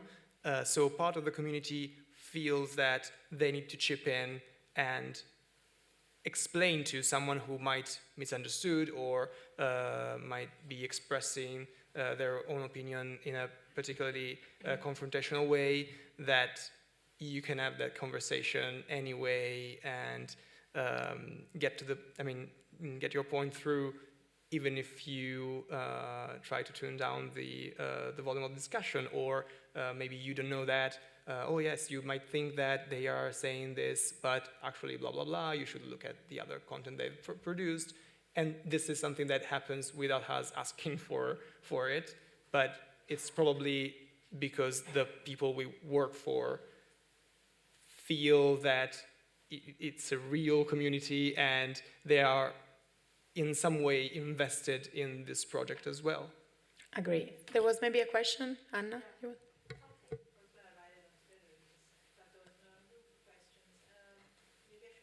Yeah, it's like, actually, yeah, the festival told me that it's no Q&A policy, but let's Yeah, no, but here, no, in this room, we can do it. We can, perfect. Because we have this. Oh, amazing.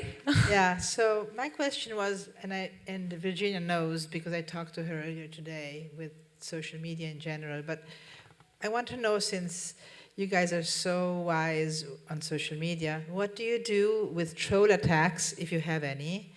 And if you don't, what do you suggest news orgs do with troll attacks in terms of, I mean, you want to open the comments, you want to build a community, you want to be really democratic and have everybody comment, and then you get attacked by bots, not people. And what do you do with that? I mean, because it's really hard to get help in terms of technology, and it's really hard to deal with them in terms of time-consuming activity. In erasing troll attacks is so crazy. I mean, even Ariana told me that she had to close the comments under her posts on social media, because when thousands and thousands of bots attack you because you did a post on vaccinations, on vaccines, or you did a post on the war, and no vaxxers or people who don't believe the war exists start attacking you because they're bots from, I don't know, the Russian disinformation system. What do you do? I mean, what's the suggestion?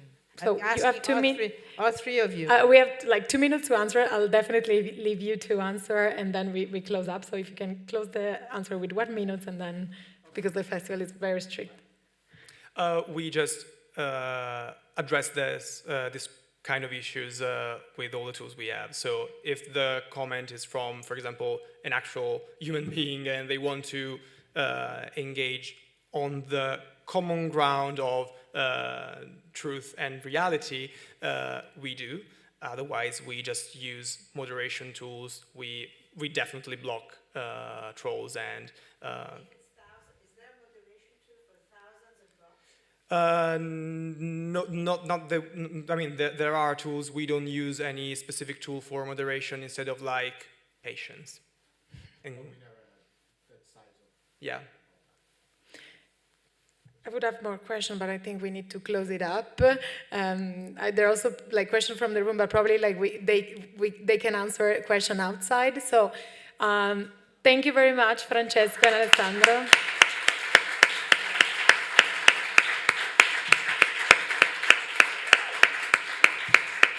And thanks to you for being with us.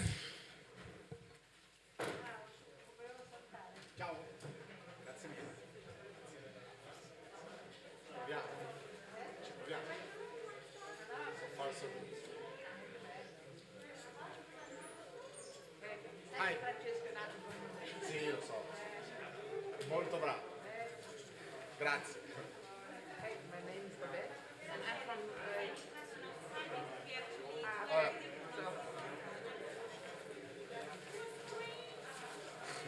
Apparently, I've never been on television before.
Allo, allo, allo.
Okay.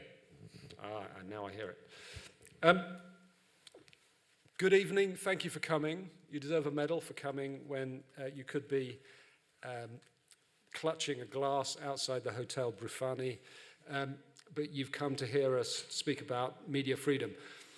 My name is Damian Tambini. I'm based at the London School of Economics. I'm the author of this book, which we will not be discussing today, but I just thought I'd bring it along for product placement. Our topic today is the European Media Freedom Act, and we have a really wonderful panel of guests to discuss it. I'm going to introduce them quickly, just by name, starting with my left, for Elda Brogi, who is from the European University Institute. I've been working and collaborating with Elda on a number of academic projects looking at the issues such as media pluralism, and she has been running a centre on media pluralism and media freedom at the European University Institute, which is really doing wonderful work, putting some research behind a lot of the rhetoric that we hear about those topics. Meera Selva, to my left, is based at Oxford University, where she has been head of programs at the Reuters Journalism Foundation, and she can say a little bit more about how their research has been monitoring and studying the impact of technological change and a range of other challenges on the outlook for media pluralism and media freedom. I'm going to mangle the pronunciation of your name, Yavuz. Yavuz. So you can briefly introduce yourselves to make sure that I don't do the pronunciation wrong. Yavuz. Okay. Yavuz Baydar. Yavuz Baydar. It's not so hard. Yavuz is here representing journalism and the experience of pressure from state censorship and state harassment. Yavuz runs a portal for independent Turkish media. He is based in France, so he has both an internal EU view and an external EU view, and given that very often the role of the European Union in promoting media freedom is strongest at the moment of accession, I think the Turkish view is a very interesting one to have, particularly on the day where we see how quickly the European Union in Ukraine, for example, is promoting a Europe based on democracy and values, not merely on markets, and using accession and invitation to membership of the European Union as part of that. And we can ask whether that will be conditional, and that kind of membership of the European Union can be conditional on meeting standards of media freedom, and that's one of the things we'll speak about. So I'm going to just take a few minutes to just set the scene and with what the European Media Freedom Act does. The European Media Freedom Act, we don't know a great deal about. It's interesting that the EU commissioners have announced quite loudly that there will be a Media Freedom Act, and that's building on experience of criticism, particularly of Hungary and Poland, particularly of control of state and public service media in those two countries, and other forms of pressure and harassment of independent journalism. The European Union has announced it's going to bring forward legislation, and they have consulted. Some people in this room may have responded to an EU consultation. So what we know about the Media Freedom Act, we know because we can think about the questions that were in the consultation, what kind of policy frameworks they're thinking about, what they're going to put in it. There are a range of things, and the first really important thing about this, and I think the first question to ask, and Elda can help us here, is what is the role of the European Union in this? And what is the legal basis for the European Union to do anything here? And I think what we find is that the competencies, the legal basis of what the EU does is based on single market powers. So the potential for control of the media to create problems for the European single market. So what the EU is doing is very delicate because they're using what could be seen as quite a weak competence to create new legal instruments to put pressure on member states in a very sensitive area. So, Elda, maybe I should speak to you first and ask really how you see this Media Freedom Act developing, what is the basis of it, and how it relates to the kind of research that you've done on media pluralism and media freedom.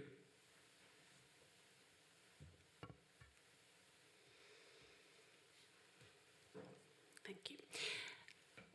Good afternoon, everyone, and thank you, Damian, for this great introduction, indeed. Well, as Damian said, I am somehow representing here a project that is run at the European University Institute in Florence, that is the Media Pluralism Monitor. What do we do at the European University Institute, at the Center for Media Pluralism and Media Freedom? On a regular basis, we analyze, taking into account a set of indicators that consist of 200 questions that cover legal, economic, and socio-political instances.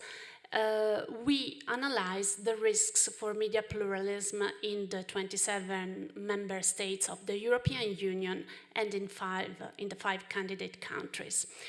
So here is where my interest, let's say, for the topic comes. And what do we analyze, I mean, within this project?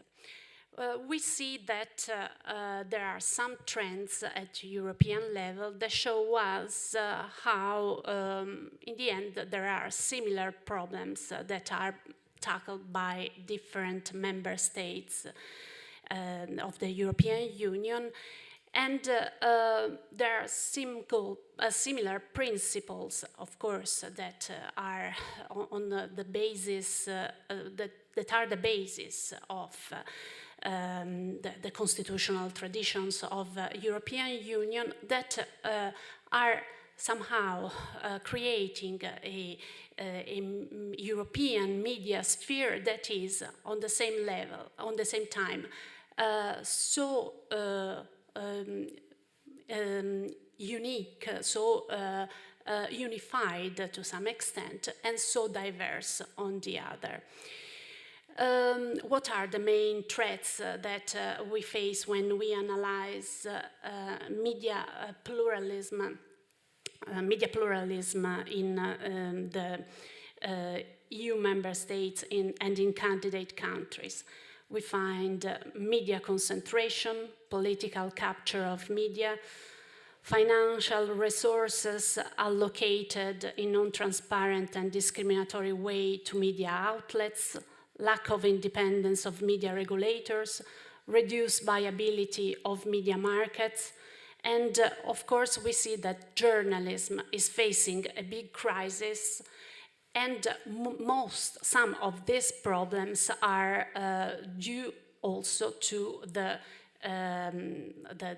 technological development and the rising role of the platforms in the information and in the media market. So the European Union also analyzing the results themselves of the MPM and seeing what is going on at national level, as Damian said, specifically in some countries, has developed this, let's say, conscience somehow that something should be done also at European level in order to face the threats to media pluralism, to media freedom that the new media environment is bringing to us. I mean, and I must say that the Media Freedom Act is one of the initiatives somehow that was announced by the Commission, but so far the European Union has done, I must say, a lot probably, something that is not so blatant like a European Media Freedom Act that is also in the title, has this media freedom very evident, but the European Union is already doing a lot in terms of support to journalists, support to media freedom, and in particular to the rule of law and to media freedom and media pluralism based on the rule of law. I must say, and then I'll come to the question of Damian, that already probably there are various trends on which the European Union is working on. One, I must say, the one of the rule of law. You know that since 2020, the European Commission issues a report on the state of play of the rule of law, the compliance with the rule of law at national level, at member state level. And one of the chapters, let's say, that covers within the rule of law is exactly media freedom and media plurality. The European Union is working on media freedom when issues recommendations for safety of journalists in order to support journalists and their safety, acknowledging that there is a problem of safety of journalists in Europe and beyond. It has published some recommendation in this regard. Is working in order to regulate the phenomenon of strategic lawsuits against public participation, so the so-called SLAPs. It is working on media freedom when it deals with the big problem, let's say, of disinformation, and in particular disinformation online, but not only. The recent cases of Russia Today and Sputnik, the ban of Russia Today and Sputnik, are another very relevant intervention, let's say, of the EU in this regard. Not an intervention in favour of media freedom. Yes, as I say, they are. It's an intervention that deals, let's say, with media freedom to some extent. We could open a discussion on whether it was for good or for bad. But indeed. I try to demonstrate somehow that the role of the EU is expanding. And then here it comes, the Media Freedom Act. What could be the added value of the Media Freedom Act? First of all, to focus exactly on the topic, so media freedom. And here we come to the question of the competences. Does the European Union have the competence to issue an act on media freedom? Okay, I'm gonna pause you there because you posed the question very well. Does it have the competence? But you also gave a really good list of all of the things that the EU is doing to promote media freedom. So I think we'll deal with those. I want to turn to somebody who has concrete experience in a country which, arguably has had different phases of negotiating potential possible membership of the EU. So you're looking at accession countries, but Turkey is a potential accession country. With perhaps the worst press freedom record in the world, certainly alongside China, more journalists locked up in Turkey than per head of population, I think, than any country. Can you say a little bit about how reassuring and useful you would find that? Also, imagining that you were in a potential candidate country, or even in a country like Hungary and Poland, where there have been real problems of control, particularly of broadcasters. Are you infused by the EU getting involved here? Or are there other things you think should be done? Thank you, Damon. I think it's a step, in my opinion, long overdue to tackle some serious issues. You used the word potential. There's no potential anymore. That is over. I mean, nobody should have any illusions about Turkey becoming a member of the European Union, to be realistic. I mean, this is, that was a decade ago when things turned seriously south, and usually when things turn seriously south in terms of autocracy, there's no way back. Turkey is farthest away from Copenhagen criteria possible right now. It's a state, the regime that's from sort of snowballing from a soft autocracy towards a police state right now.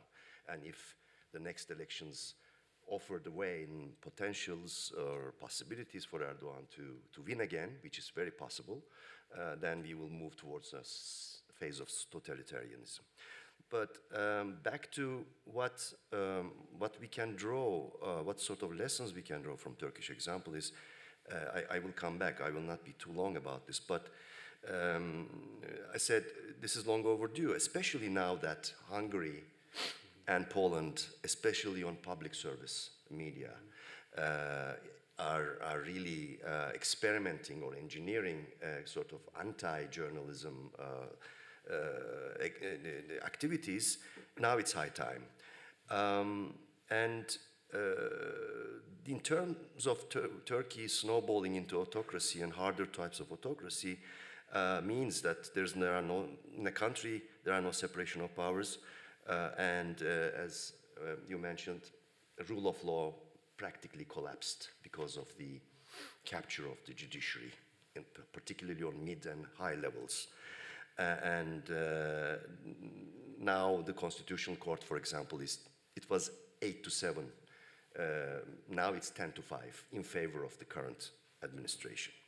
So going to the fourth estate, which was enjoying some sort of thaw in the early years of millennia, is now practically captured by the regime, up to 94%, which IPI's latest findings show. Direct or indirect control from palace of the content, which leads to massive censorship, fake news, all sorts of propaganda, and also self-censorship indirectly. And this means a tiny bit of so-called opposition media. I hate the word opposition media, because opposition is something that is to be linked with political activity. Critical media is the right word, in my opinion, or alternative media. Critical media is inefficient in terms of reaching out. In such experiments, you may see it, maybe I'm not so deeply knowledgeable about what happened in Poland, but the main target in such processes, like in Hungary or Poland, I would not be surprised if the TV as a medium is the prime target. because UNESCO figures show in Turkey, as well as in Russia, Belarus, and countries like Egypt as well, up to between 85 and 90% of the public get news only and only from TV, especially on the rural sides, where internet connections are also weak. So this is what happened in Turkey, that there are almost no private TV channels that are beyond the control of the palace. And this is an ongoing, anything that happens in the Turkish TV channel that could be critical unleashes a massive wave of punitive measures. So to end that, I will also mention public service, which was in the early years of when the negotiations were warm. There were hopes that TRT, the Turkish state broadcaster in the context of Cold War formats, was going to be reformed into a public broadcaster. That was our expectations, because Turkey, if it wanted to be seriously, proceed to a membership, it needed a proper public discourse. The reverse happened, and it also delivered a serious blow to all the hopes of, political systemic reform. And that's, I think, the main lesson that one should learn from the Turkish experience. But there are other aspects, but I will get back to it. I don't want to be long. So what you said about the importance of media, the failure of transforming state media into public service media, the importance of television, would suggest that the list which Elda gave and what we know from the consultation of the European Union, that their priority, which is to protect the independence of public service media and to protect the independence of regulators, one of their shopping list of policies is spot on and could be very important. I'm going to turn to Meera. You're in transition. You're going to be working in a big NGO, campaigning and lobbying in this area at the European level, as well as presumably in the UK and elsewhere. What do you see as the priorities, and what do you think that what more could be done, and how does it relate to what you think are the real challenges to media freedom, based on research and your experience? Thanks very much, Damian. I'm going to take it back to the journalist level, because I did a report a couple of years ago on press freedom in Central and Eastern Europe, and it's really kind of, Turkey's a warning sign of where we could go. And so I did a study where I kind of basically surveyed journalists on the ground about what do you think are the kind of biggest threats and what do you need.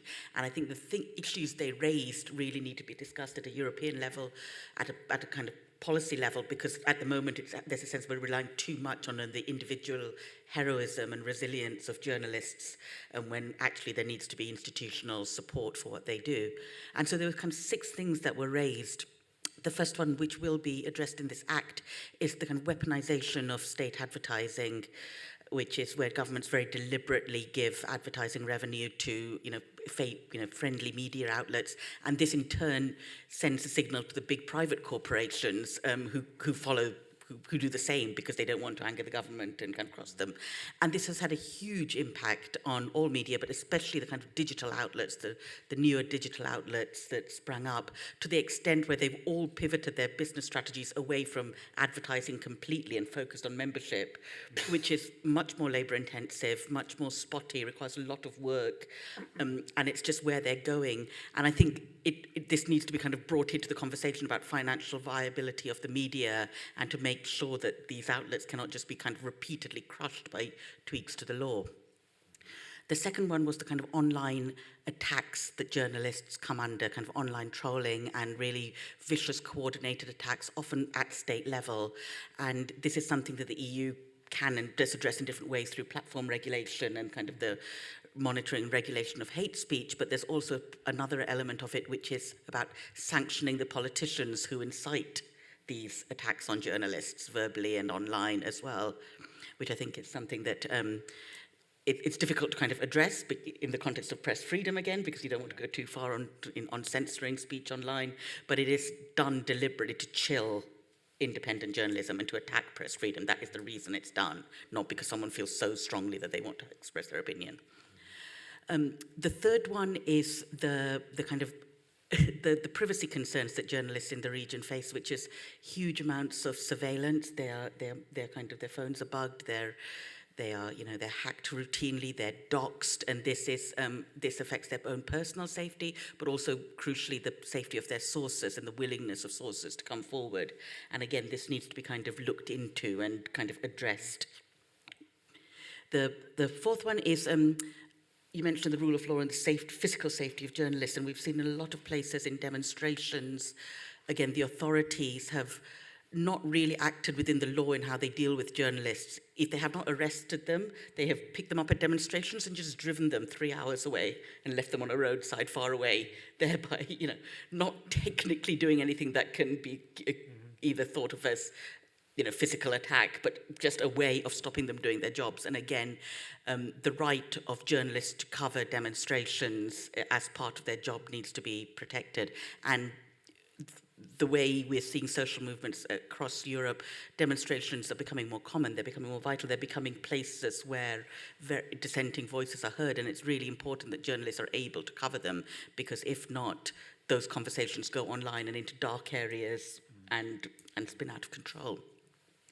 The fifth one was the role of unions in the region, and again, there are unions. A lot of them are not that rated for defending press freedom, in that they're run by people who are kind of favourable to various government things, and again, often don't represent the younger generation, the digital journalists, women in the newsrooms. I think there's a sense of the role of unions, what protections they give their workers, and crucially how their membership and their leadership is decided, and how's that legislated for.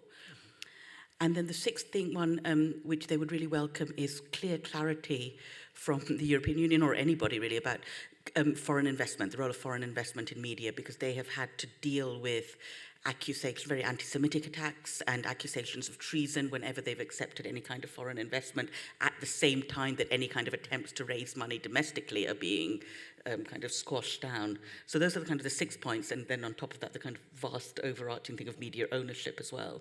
Mm-hmm. That's a really useful kind of shopping list, and I think I take your point, Elda, when you say, what is in the Media Freedom Act is only part of what the European Union is doing, and then there's a separate question of what do we want the European Union to be doing here, and what legal powers does the European Union have to do anything in this space anyway. But I mean, just to kind of sum up this initial,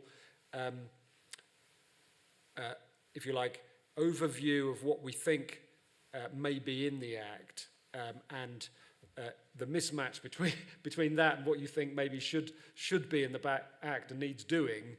There are some things which are missing. The question of transparency of political advertising, transparency of advertising, and the fact that governments can use advertising budgets to manipulate the media very effectively. Maybe leaves aside things like, other forms of manipulation. We heard this morning on a panel about platform subsidies to journalism, and we need to be transparent about all forms of revenues potentially into the media, and also the role of things like unions and other organizations. The consultation does look at things like self-regulation and codes insofar as they're relevant. But let's move on to that question of what the EU can do. Because, I mean, is it true to say that I think the European Union, in some senses, it feels a little bit like a turning point, particularly where you have the President of the European Union, on the barricades, literally on the barricades, in the defense of democracy. You then see that the old criticism that the European Union was only all about markets and single market and harmonization seems to be giving way to a world in which maybe there will be some political will behind a values-based defense of media freedom. But the treaties are still relatively weak, aren't they? So isn't the EU constrained by the fact that it can only really do things to protect the integrity of the single market? Is that the case? Actually, I mean, dealing in this room, there are people that are working on this very topic. Indeed, there is some kind of constraint by the treaties. The European Union is mostly economic union. But indeed, I think that on one hand, it has developed or should develop into a more political, let's say, entity on one hand, because just for an issue of, let's say, geographical and size and the need to create, let's say, a critical mass, if I may, to tackle the threats or to, in any case, have again a critical mass to deal with other sovereign states on one hand, like we are seeing now, or with big online platforms. So we need that the European Union does a step further in order to be, let's say, more political, to, be strong in upholding the rule of law and democracy on one hand.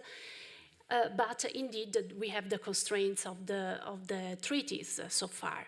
That's why the action of the European Union should work with the ingredients it has so far that are the best ingredient that it can use based on the treaties is Article 114 of the Treaty on the Functioning of the European Union, exactly on the harmonization of the internal market. I mean, that is harmonization, approximation of legislations for the internal market.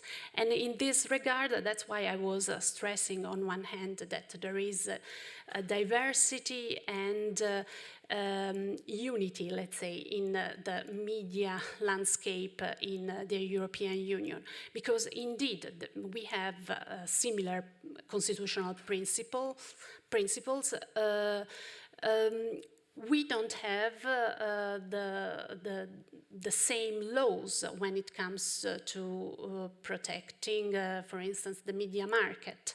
That's why probably the European Union has to work on this fragmentation of national laws in terms of protection of pluralism, transparency of media ownership, state advertising, authorities, in order to build on the possibilities of harmonization, and in order to create the conditions for boosting, let's say, increasingly the conditions for media freedom and media plurality at European level.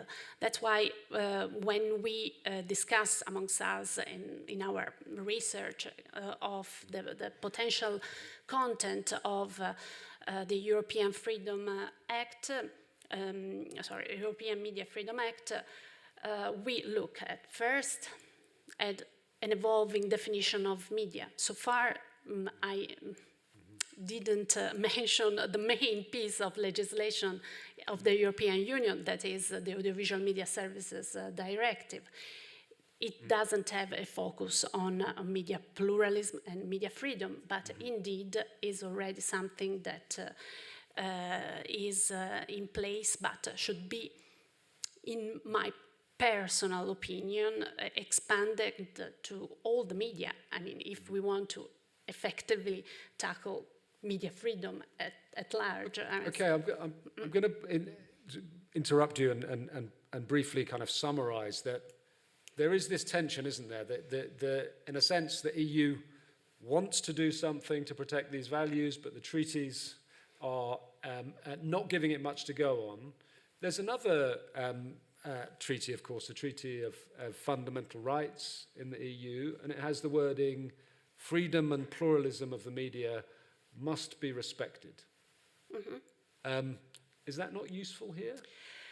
Not exactly, because it's the Charter for Fundamental Rights doesn't provide competences to the Union. Mm-hmm. You have to interpret the law when it is implemented in a way that is not against the principles of the Charter, but directly it doesn't give the power to act.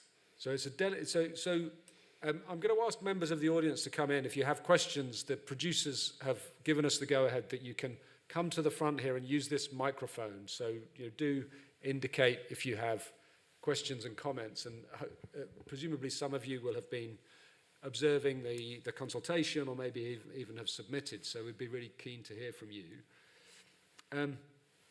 I know you mentioned also that there are other challenges to independence, including from owners of media. Do you want to expand on that? First of all, Meera laid it out very well. All of these issues are overlapping with what we are experiencing to a very deep level. I'm afraid if these issues are not really approached properly, as you mentioned, the word independence should be there as well, because the key concept is the editorial independence. It must be, everything must be done to ensure editorial independence, as well as freedom and plurality. These three are basically, it's a tripod. Regarding media ownership, that's the beast. It's the elephant in the room. I have a distinguished colleague from Albania here in the audience, and when we discuss from time to time, we always end up with this. The media ownership was an issue remained as an issue for the Council of Europe for more than 2 decades, and one recommendation after the other just to handle it properly so that the fourth estate is ensured some form of editorial independence. It was in vain, basically. It was, you can just recommend in Council of Europe this, Council of Europe this. And all these were, going from one ear and going from the other ear. They didn't really care. And, what's the state of Council of Europe right now? They are basically ignored by the member states, topped by Russia, which is no longer there, and Azerbaijan and Turkey, etc. So I would really underline the issue. Maybe a universal criteria to ensure media ownership within the domain of European Union may be necessary, because in post-truth age, where we see more and more results of that, like Hungary, Poland, Russia, Belarus, etc., Turkey, these are post-truth societies. And, truth must be told more boldly in this age. So this is one issue that I wanted to bring. And regarding just a quick 2-3 notes about union membership, unions. This is a very useful way for autocrats to push for self-censorship. In Turkey, it's only 7%. 93 out of 100 journalists are stripped off their rights to properly mention it, because what the media owners did, and most of them are corrupt, chase out basically union representatives from their own media outlets. As you know, the basic principle is a corrupt media cannot cover corruption. It's impossible. And this was one way. And second, one important point. Second is the state advertisement. That is used as a weapon more and more in the critical media, especially newspapers. On the left flank, tiny ones, like 5,000, 7,000, 8,000 into circulation, they are fiercely dependent on state advertisement, and they are no longer receiving it, and they are screaming, now we are dying, but nobody pays any attention to this. And accreditation was another tool, another weapon in the past 2-3 years, more visibly. The one authority newly established called Directorate of Communications, subordinated reporting directly to the president, a sort of Goebbelsian institution actually, which oversees the entire machinery of the media. They are given authority to cancel or issue accreditations and press cards, which is another issue that should be ensured, that press cards should not be given by an institution that has any links to a state or government, which is the case in Turkey. So these are important. Regulator bodies, one final note, is it's excellent that you mentioned it. It's one of the rules in the transformation, that everything going south. Now, Radio Television Supreme Board, seen as very useful by the regime, by any regime, to control issue fines and basically close TV especially. So maybe one important factor to consider is that in this Media Freedom Act context, a regulator body that oversees all the regulator bodies, so that everything is universal, so that there are no deviations from what should be done. So just because you mentioned the Council of Europe and their recommendations and how they are ignored, and the Council of Europe is a broken institution, I should say that that Elda and I are the authors of several Council of Europe recommendations as part of expert groups, including the Council of Europe recommendation on transparency of media ownership. But one of the interesting things about the Media Freedom Act is that some of these things might be given a little bit more legal weight. So what they're talking about is legal duties on media companies to disclose real data on media ownership structures, flow of funds, advertising revenues, these kinds of things. So completely take your point, but you could make the point that the Council of Europe has been developing these standards and creating the kind of soft understanding within the Council of Europe, which is obviously a much bigger group than the European Union.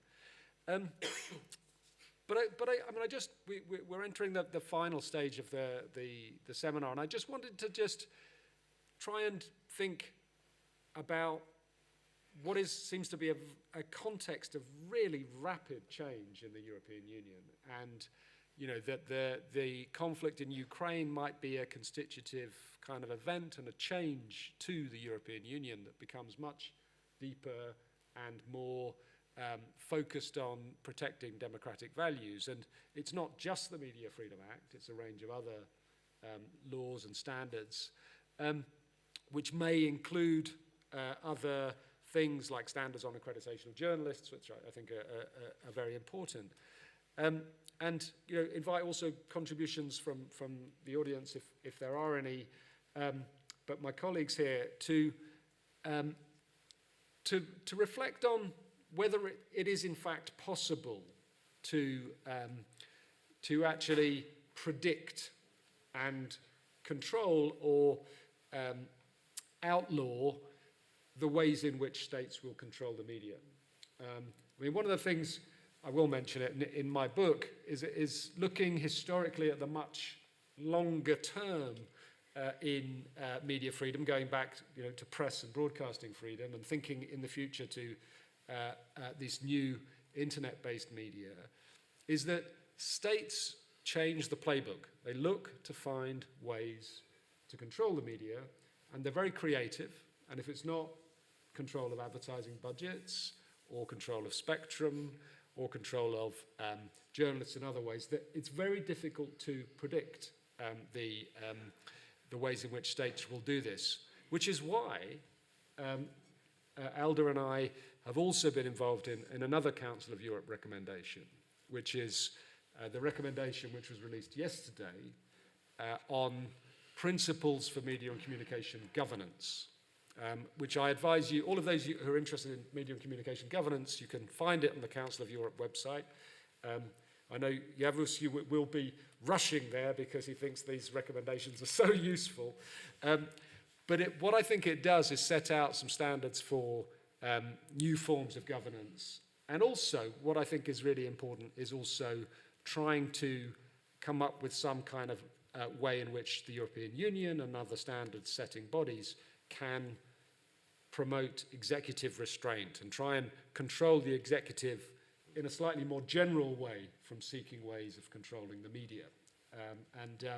So the way the Media Freedom Act is proceeding is to try and find a list of prohibitions and identify all the things that are going wrong. And there may be a sense that that's looking in the rearview mirror to navigate to a certain extent.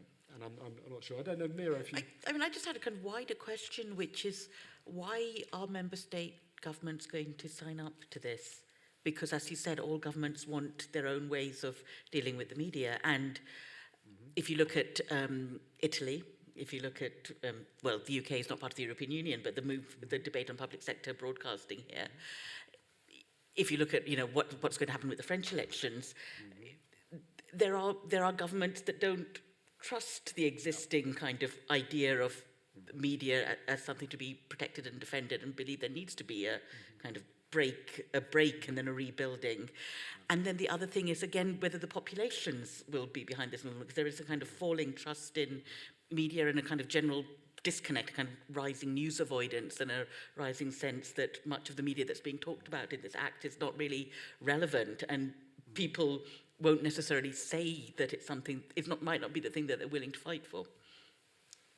I mean, I have a view on that. I don't want to monopolise here. I don't know, Elda, if you want to come in. Well, I think that indeed we have to look at this Media Freedom Act with looking at the future to some extent, and thinking of this new governance of the media system. Yeah, because I am sure that at a national level there will be some opposition. Already we know that not all the member states are fully, let's say, happy with this idea of the Media Freedom Act. But on the other hand, again, I think that time is ripe. At a certain moment, we have to do this step and think of something that is also future-proof. I mean, the recommendation on the media governance goes in this sense on one hand. Also, the other recommendations that we wrote, consider what we wrote, the recommendation on advertising an election, in the end, on advertising online. I mean, the communication is changing a lot. I think that there is a common interest in tackling all these developments in a single way. Let's say it's the single market, but it's also a single way to think of the governance of the future. Indeed, everything is changing. The audience is changing. We don't have to look at this Media Freedom Act as a way to support just the existing, but to build, for instance. We realize, for instance, that there is no data not only on traditional ownership, media ownership, but the problem is also the future, how to monitor, to map better than monitor what is going on in the online environment, what are the dynamics that are developing in the online environment. So I think that this is an opportunity, at least, to think of what is needed for the future. Of course, there will be a resistance. I'm sure that it won't be easy. But I hope that it will be at least an occasion to discuss problems that will be the problems of the future for sure. So I think you raise a really important point, and then the last 10 minutes of this session, unless people have other questions, I want to just focus on that question of communicating these kinds of issues. And Meera asked, will governments sign up to this? You know, will there be resistance, as you put it, Elda? I mean, again, to refer to my recently published book, I think the lessons of history, if you look at the history of press freedom and so forth, is that the media fight for their own freedom. And they fight for all of the privileges that they've enjoyed in terms of whether that's in the tax system or in terms of freedom of the press more generally, and the regulatory settlement that they've enjoyed until now. And I think as we kind of try and bring democracy together with this new paradigm of media institutions, we need to have that in mind, that the journalists that are covering all of these debates, the journalists that are for example, also engaging with this Media Freedom Act, need to do so in a positive way. I mean, my experience sometimes of journalists tend to see regulation as inherently bad and something to be resisted on all costs. And one of the interesting things about the Media Freedom Act is that this is an example of public authorities, institutions trying to create institutions according to values. So I would ask, all of the journalists in the room to really think about how to present this in a positive way in terms of how the EU is genuinely trying to support media freedom. And I want to hear, as a final point from each of the panelists, something about how they think. Do you have a question? Do come up, but while you're coming up, I'd like to just tip off my panelists about the final question to say what they think should be the priorities in the Media Freedom Act, what you think isn't there to sum up and should be perhaps, but also a little bit about how you think you would advise journalists covering this and how they should communicate the importance of this kind of an instrument to a wider audience and make the positive case for it. So do go ahead and put your question. Thank you. My name is Akanksha and I work with Reuters. Press the button, please. Am I audible? Yeah. Okay. I work with Deutsche Welle, with the Asia team there. My quick question is, you're talking about resistance and convergence of different countries, whether or not they will on these points that we mentioned. And we were talking earlier about Turkey, but why look at Turkey and go that far and not look at an example such as Hungary? In this day and age, we saw as an example of what happened with the CEU there. What kind of challenges can the governments, in countries like that could pose to us?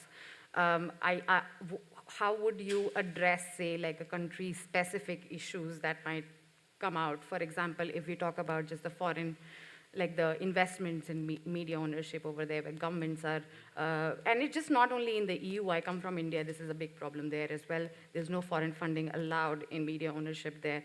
What kind of regulations? How do you counter something like that? Say if it's coming from the Hungarian government. Do you want to take that? No, just we have very little time. I mean, I think it goes back to my earlier point about how the playbook changes, and you see a huge amount of creativity in the way that various forms of rules are used, not in the way that they're intended. And I think that they're, one of the things we haven't talked about is the potential that, that even these kinds of rules could be implemented in ways which are not intended and could be used to create problems for media freedom. So in Hungary, you have situations in which foreign ownership rules are being used to manipulate the ownership of particular channels, which I think it's a subsidiary of Discovery Channel, which had remained one of the more independent factual information outlets in Hungary, and the government has effectively used ownership rules to withdraw their license.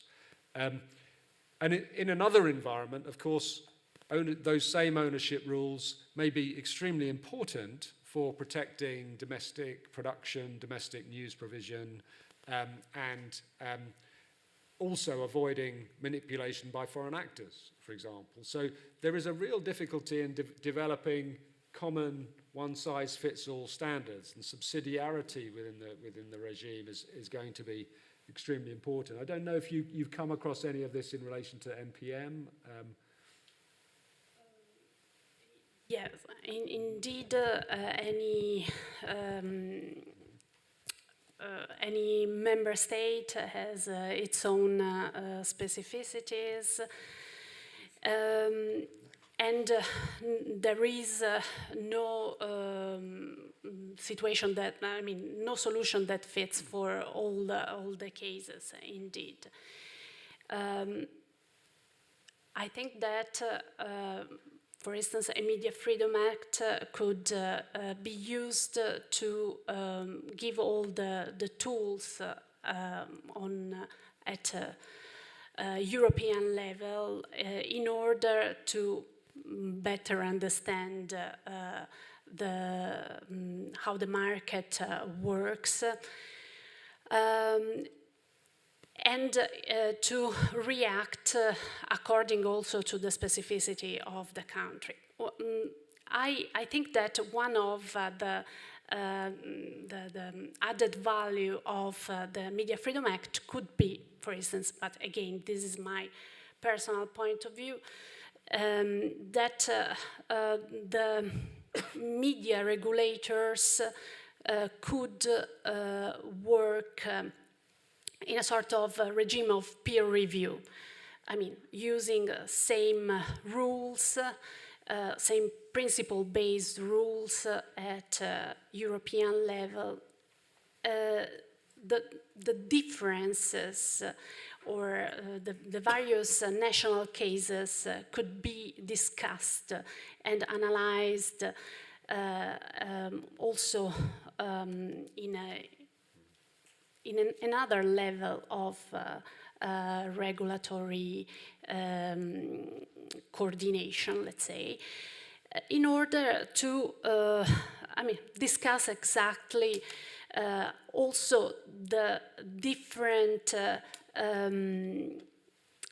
cases at national level, how to take into account the specificity that are present at national level, or to overcome the differences and find, let's say, a solution that fits for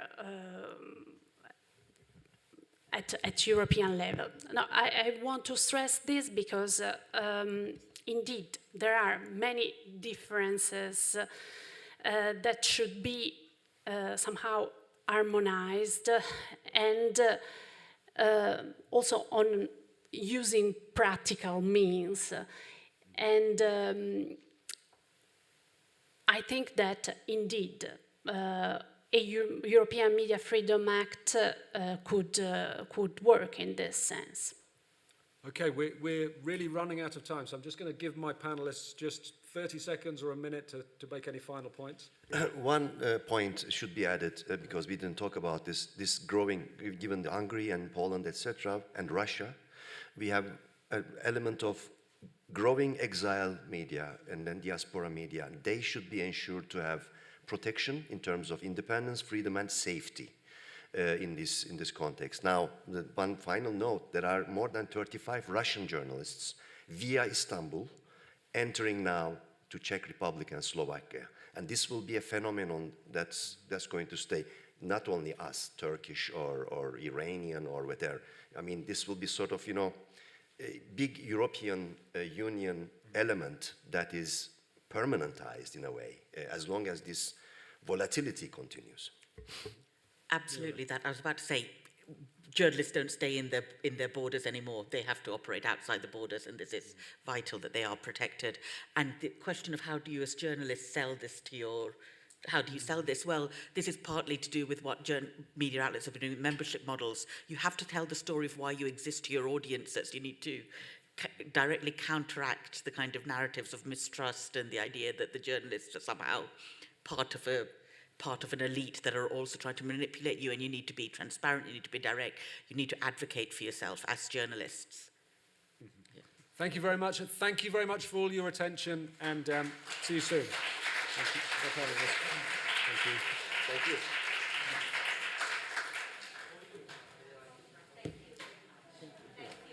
Thanks.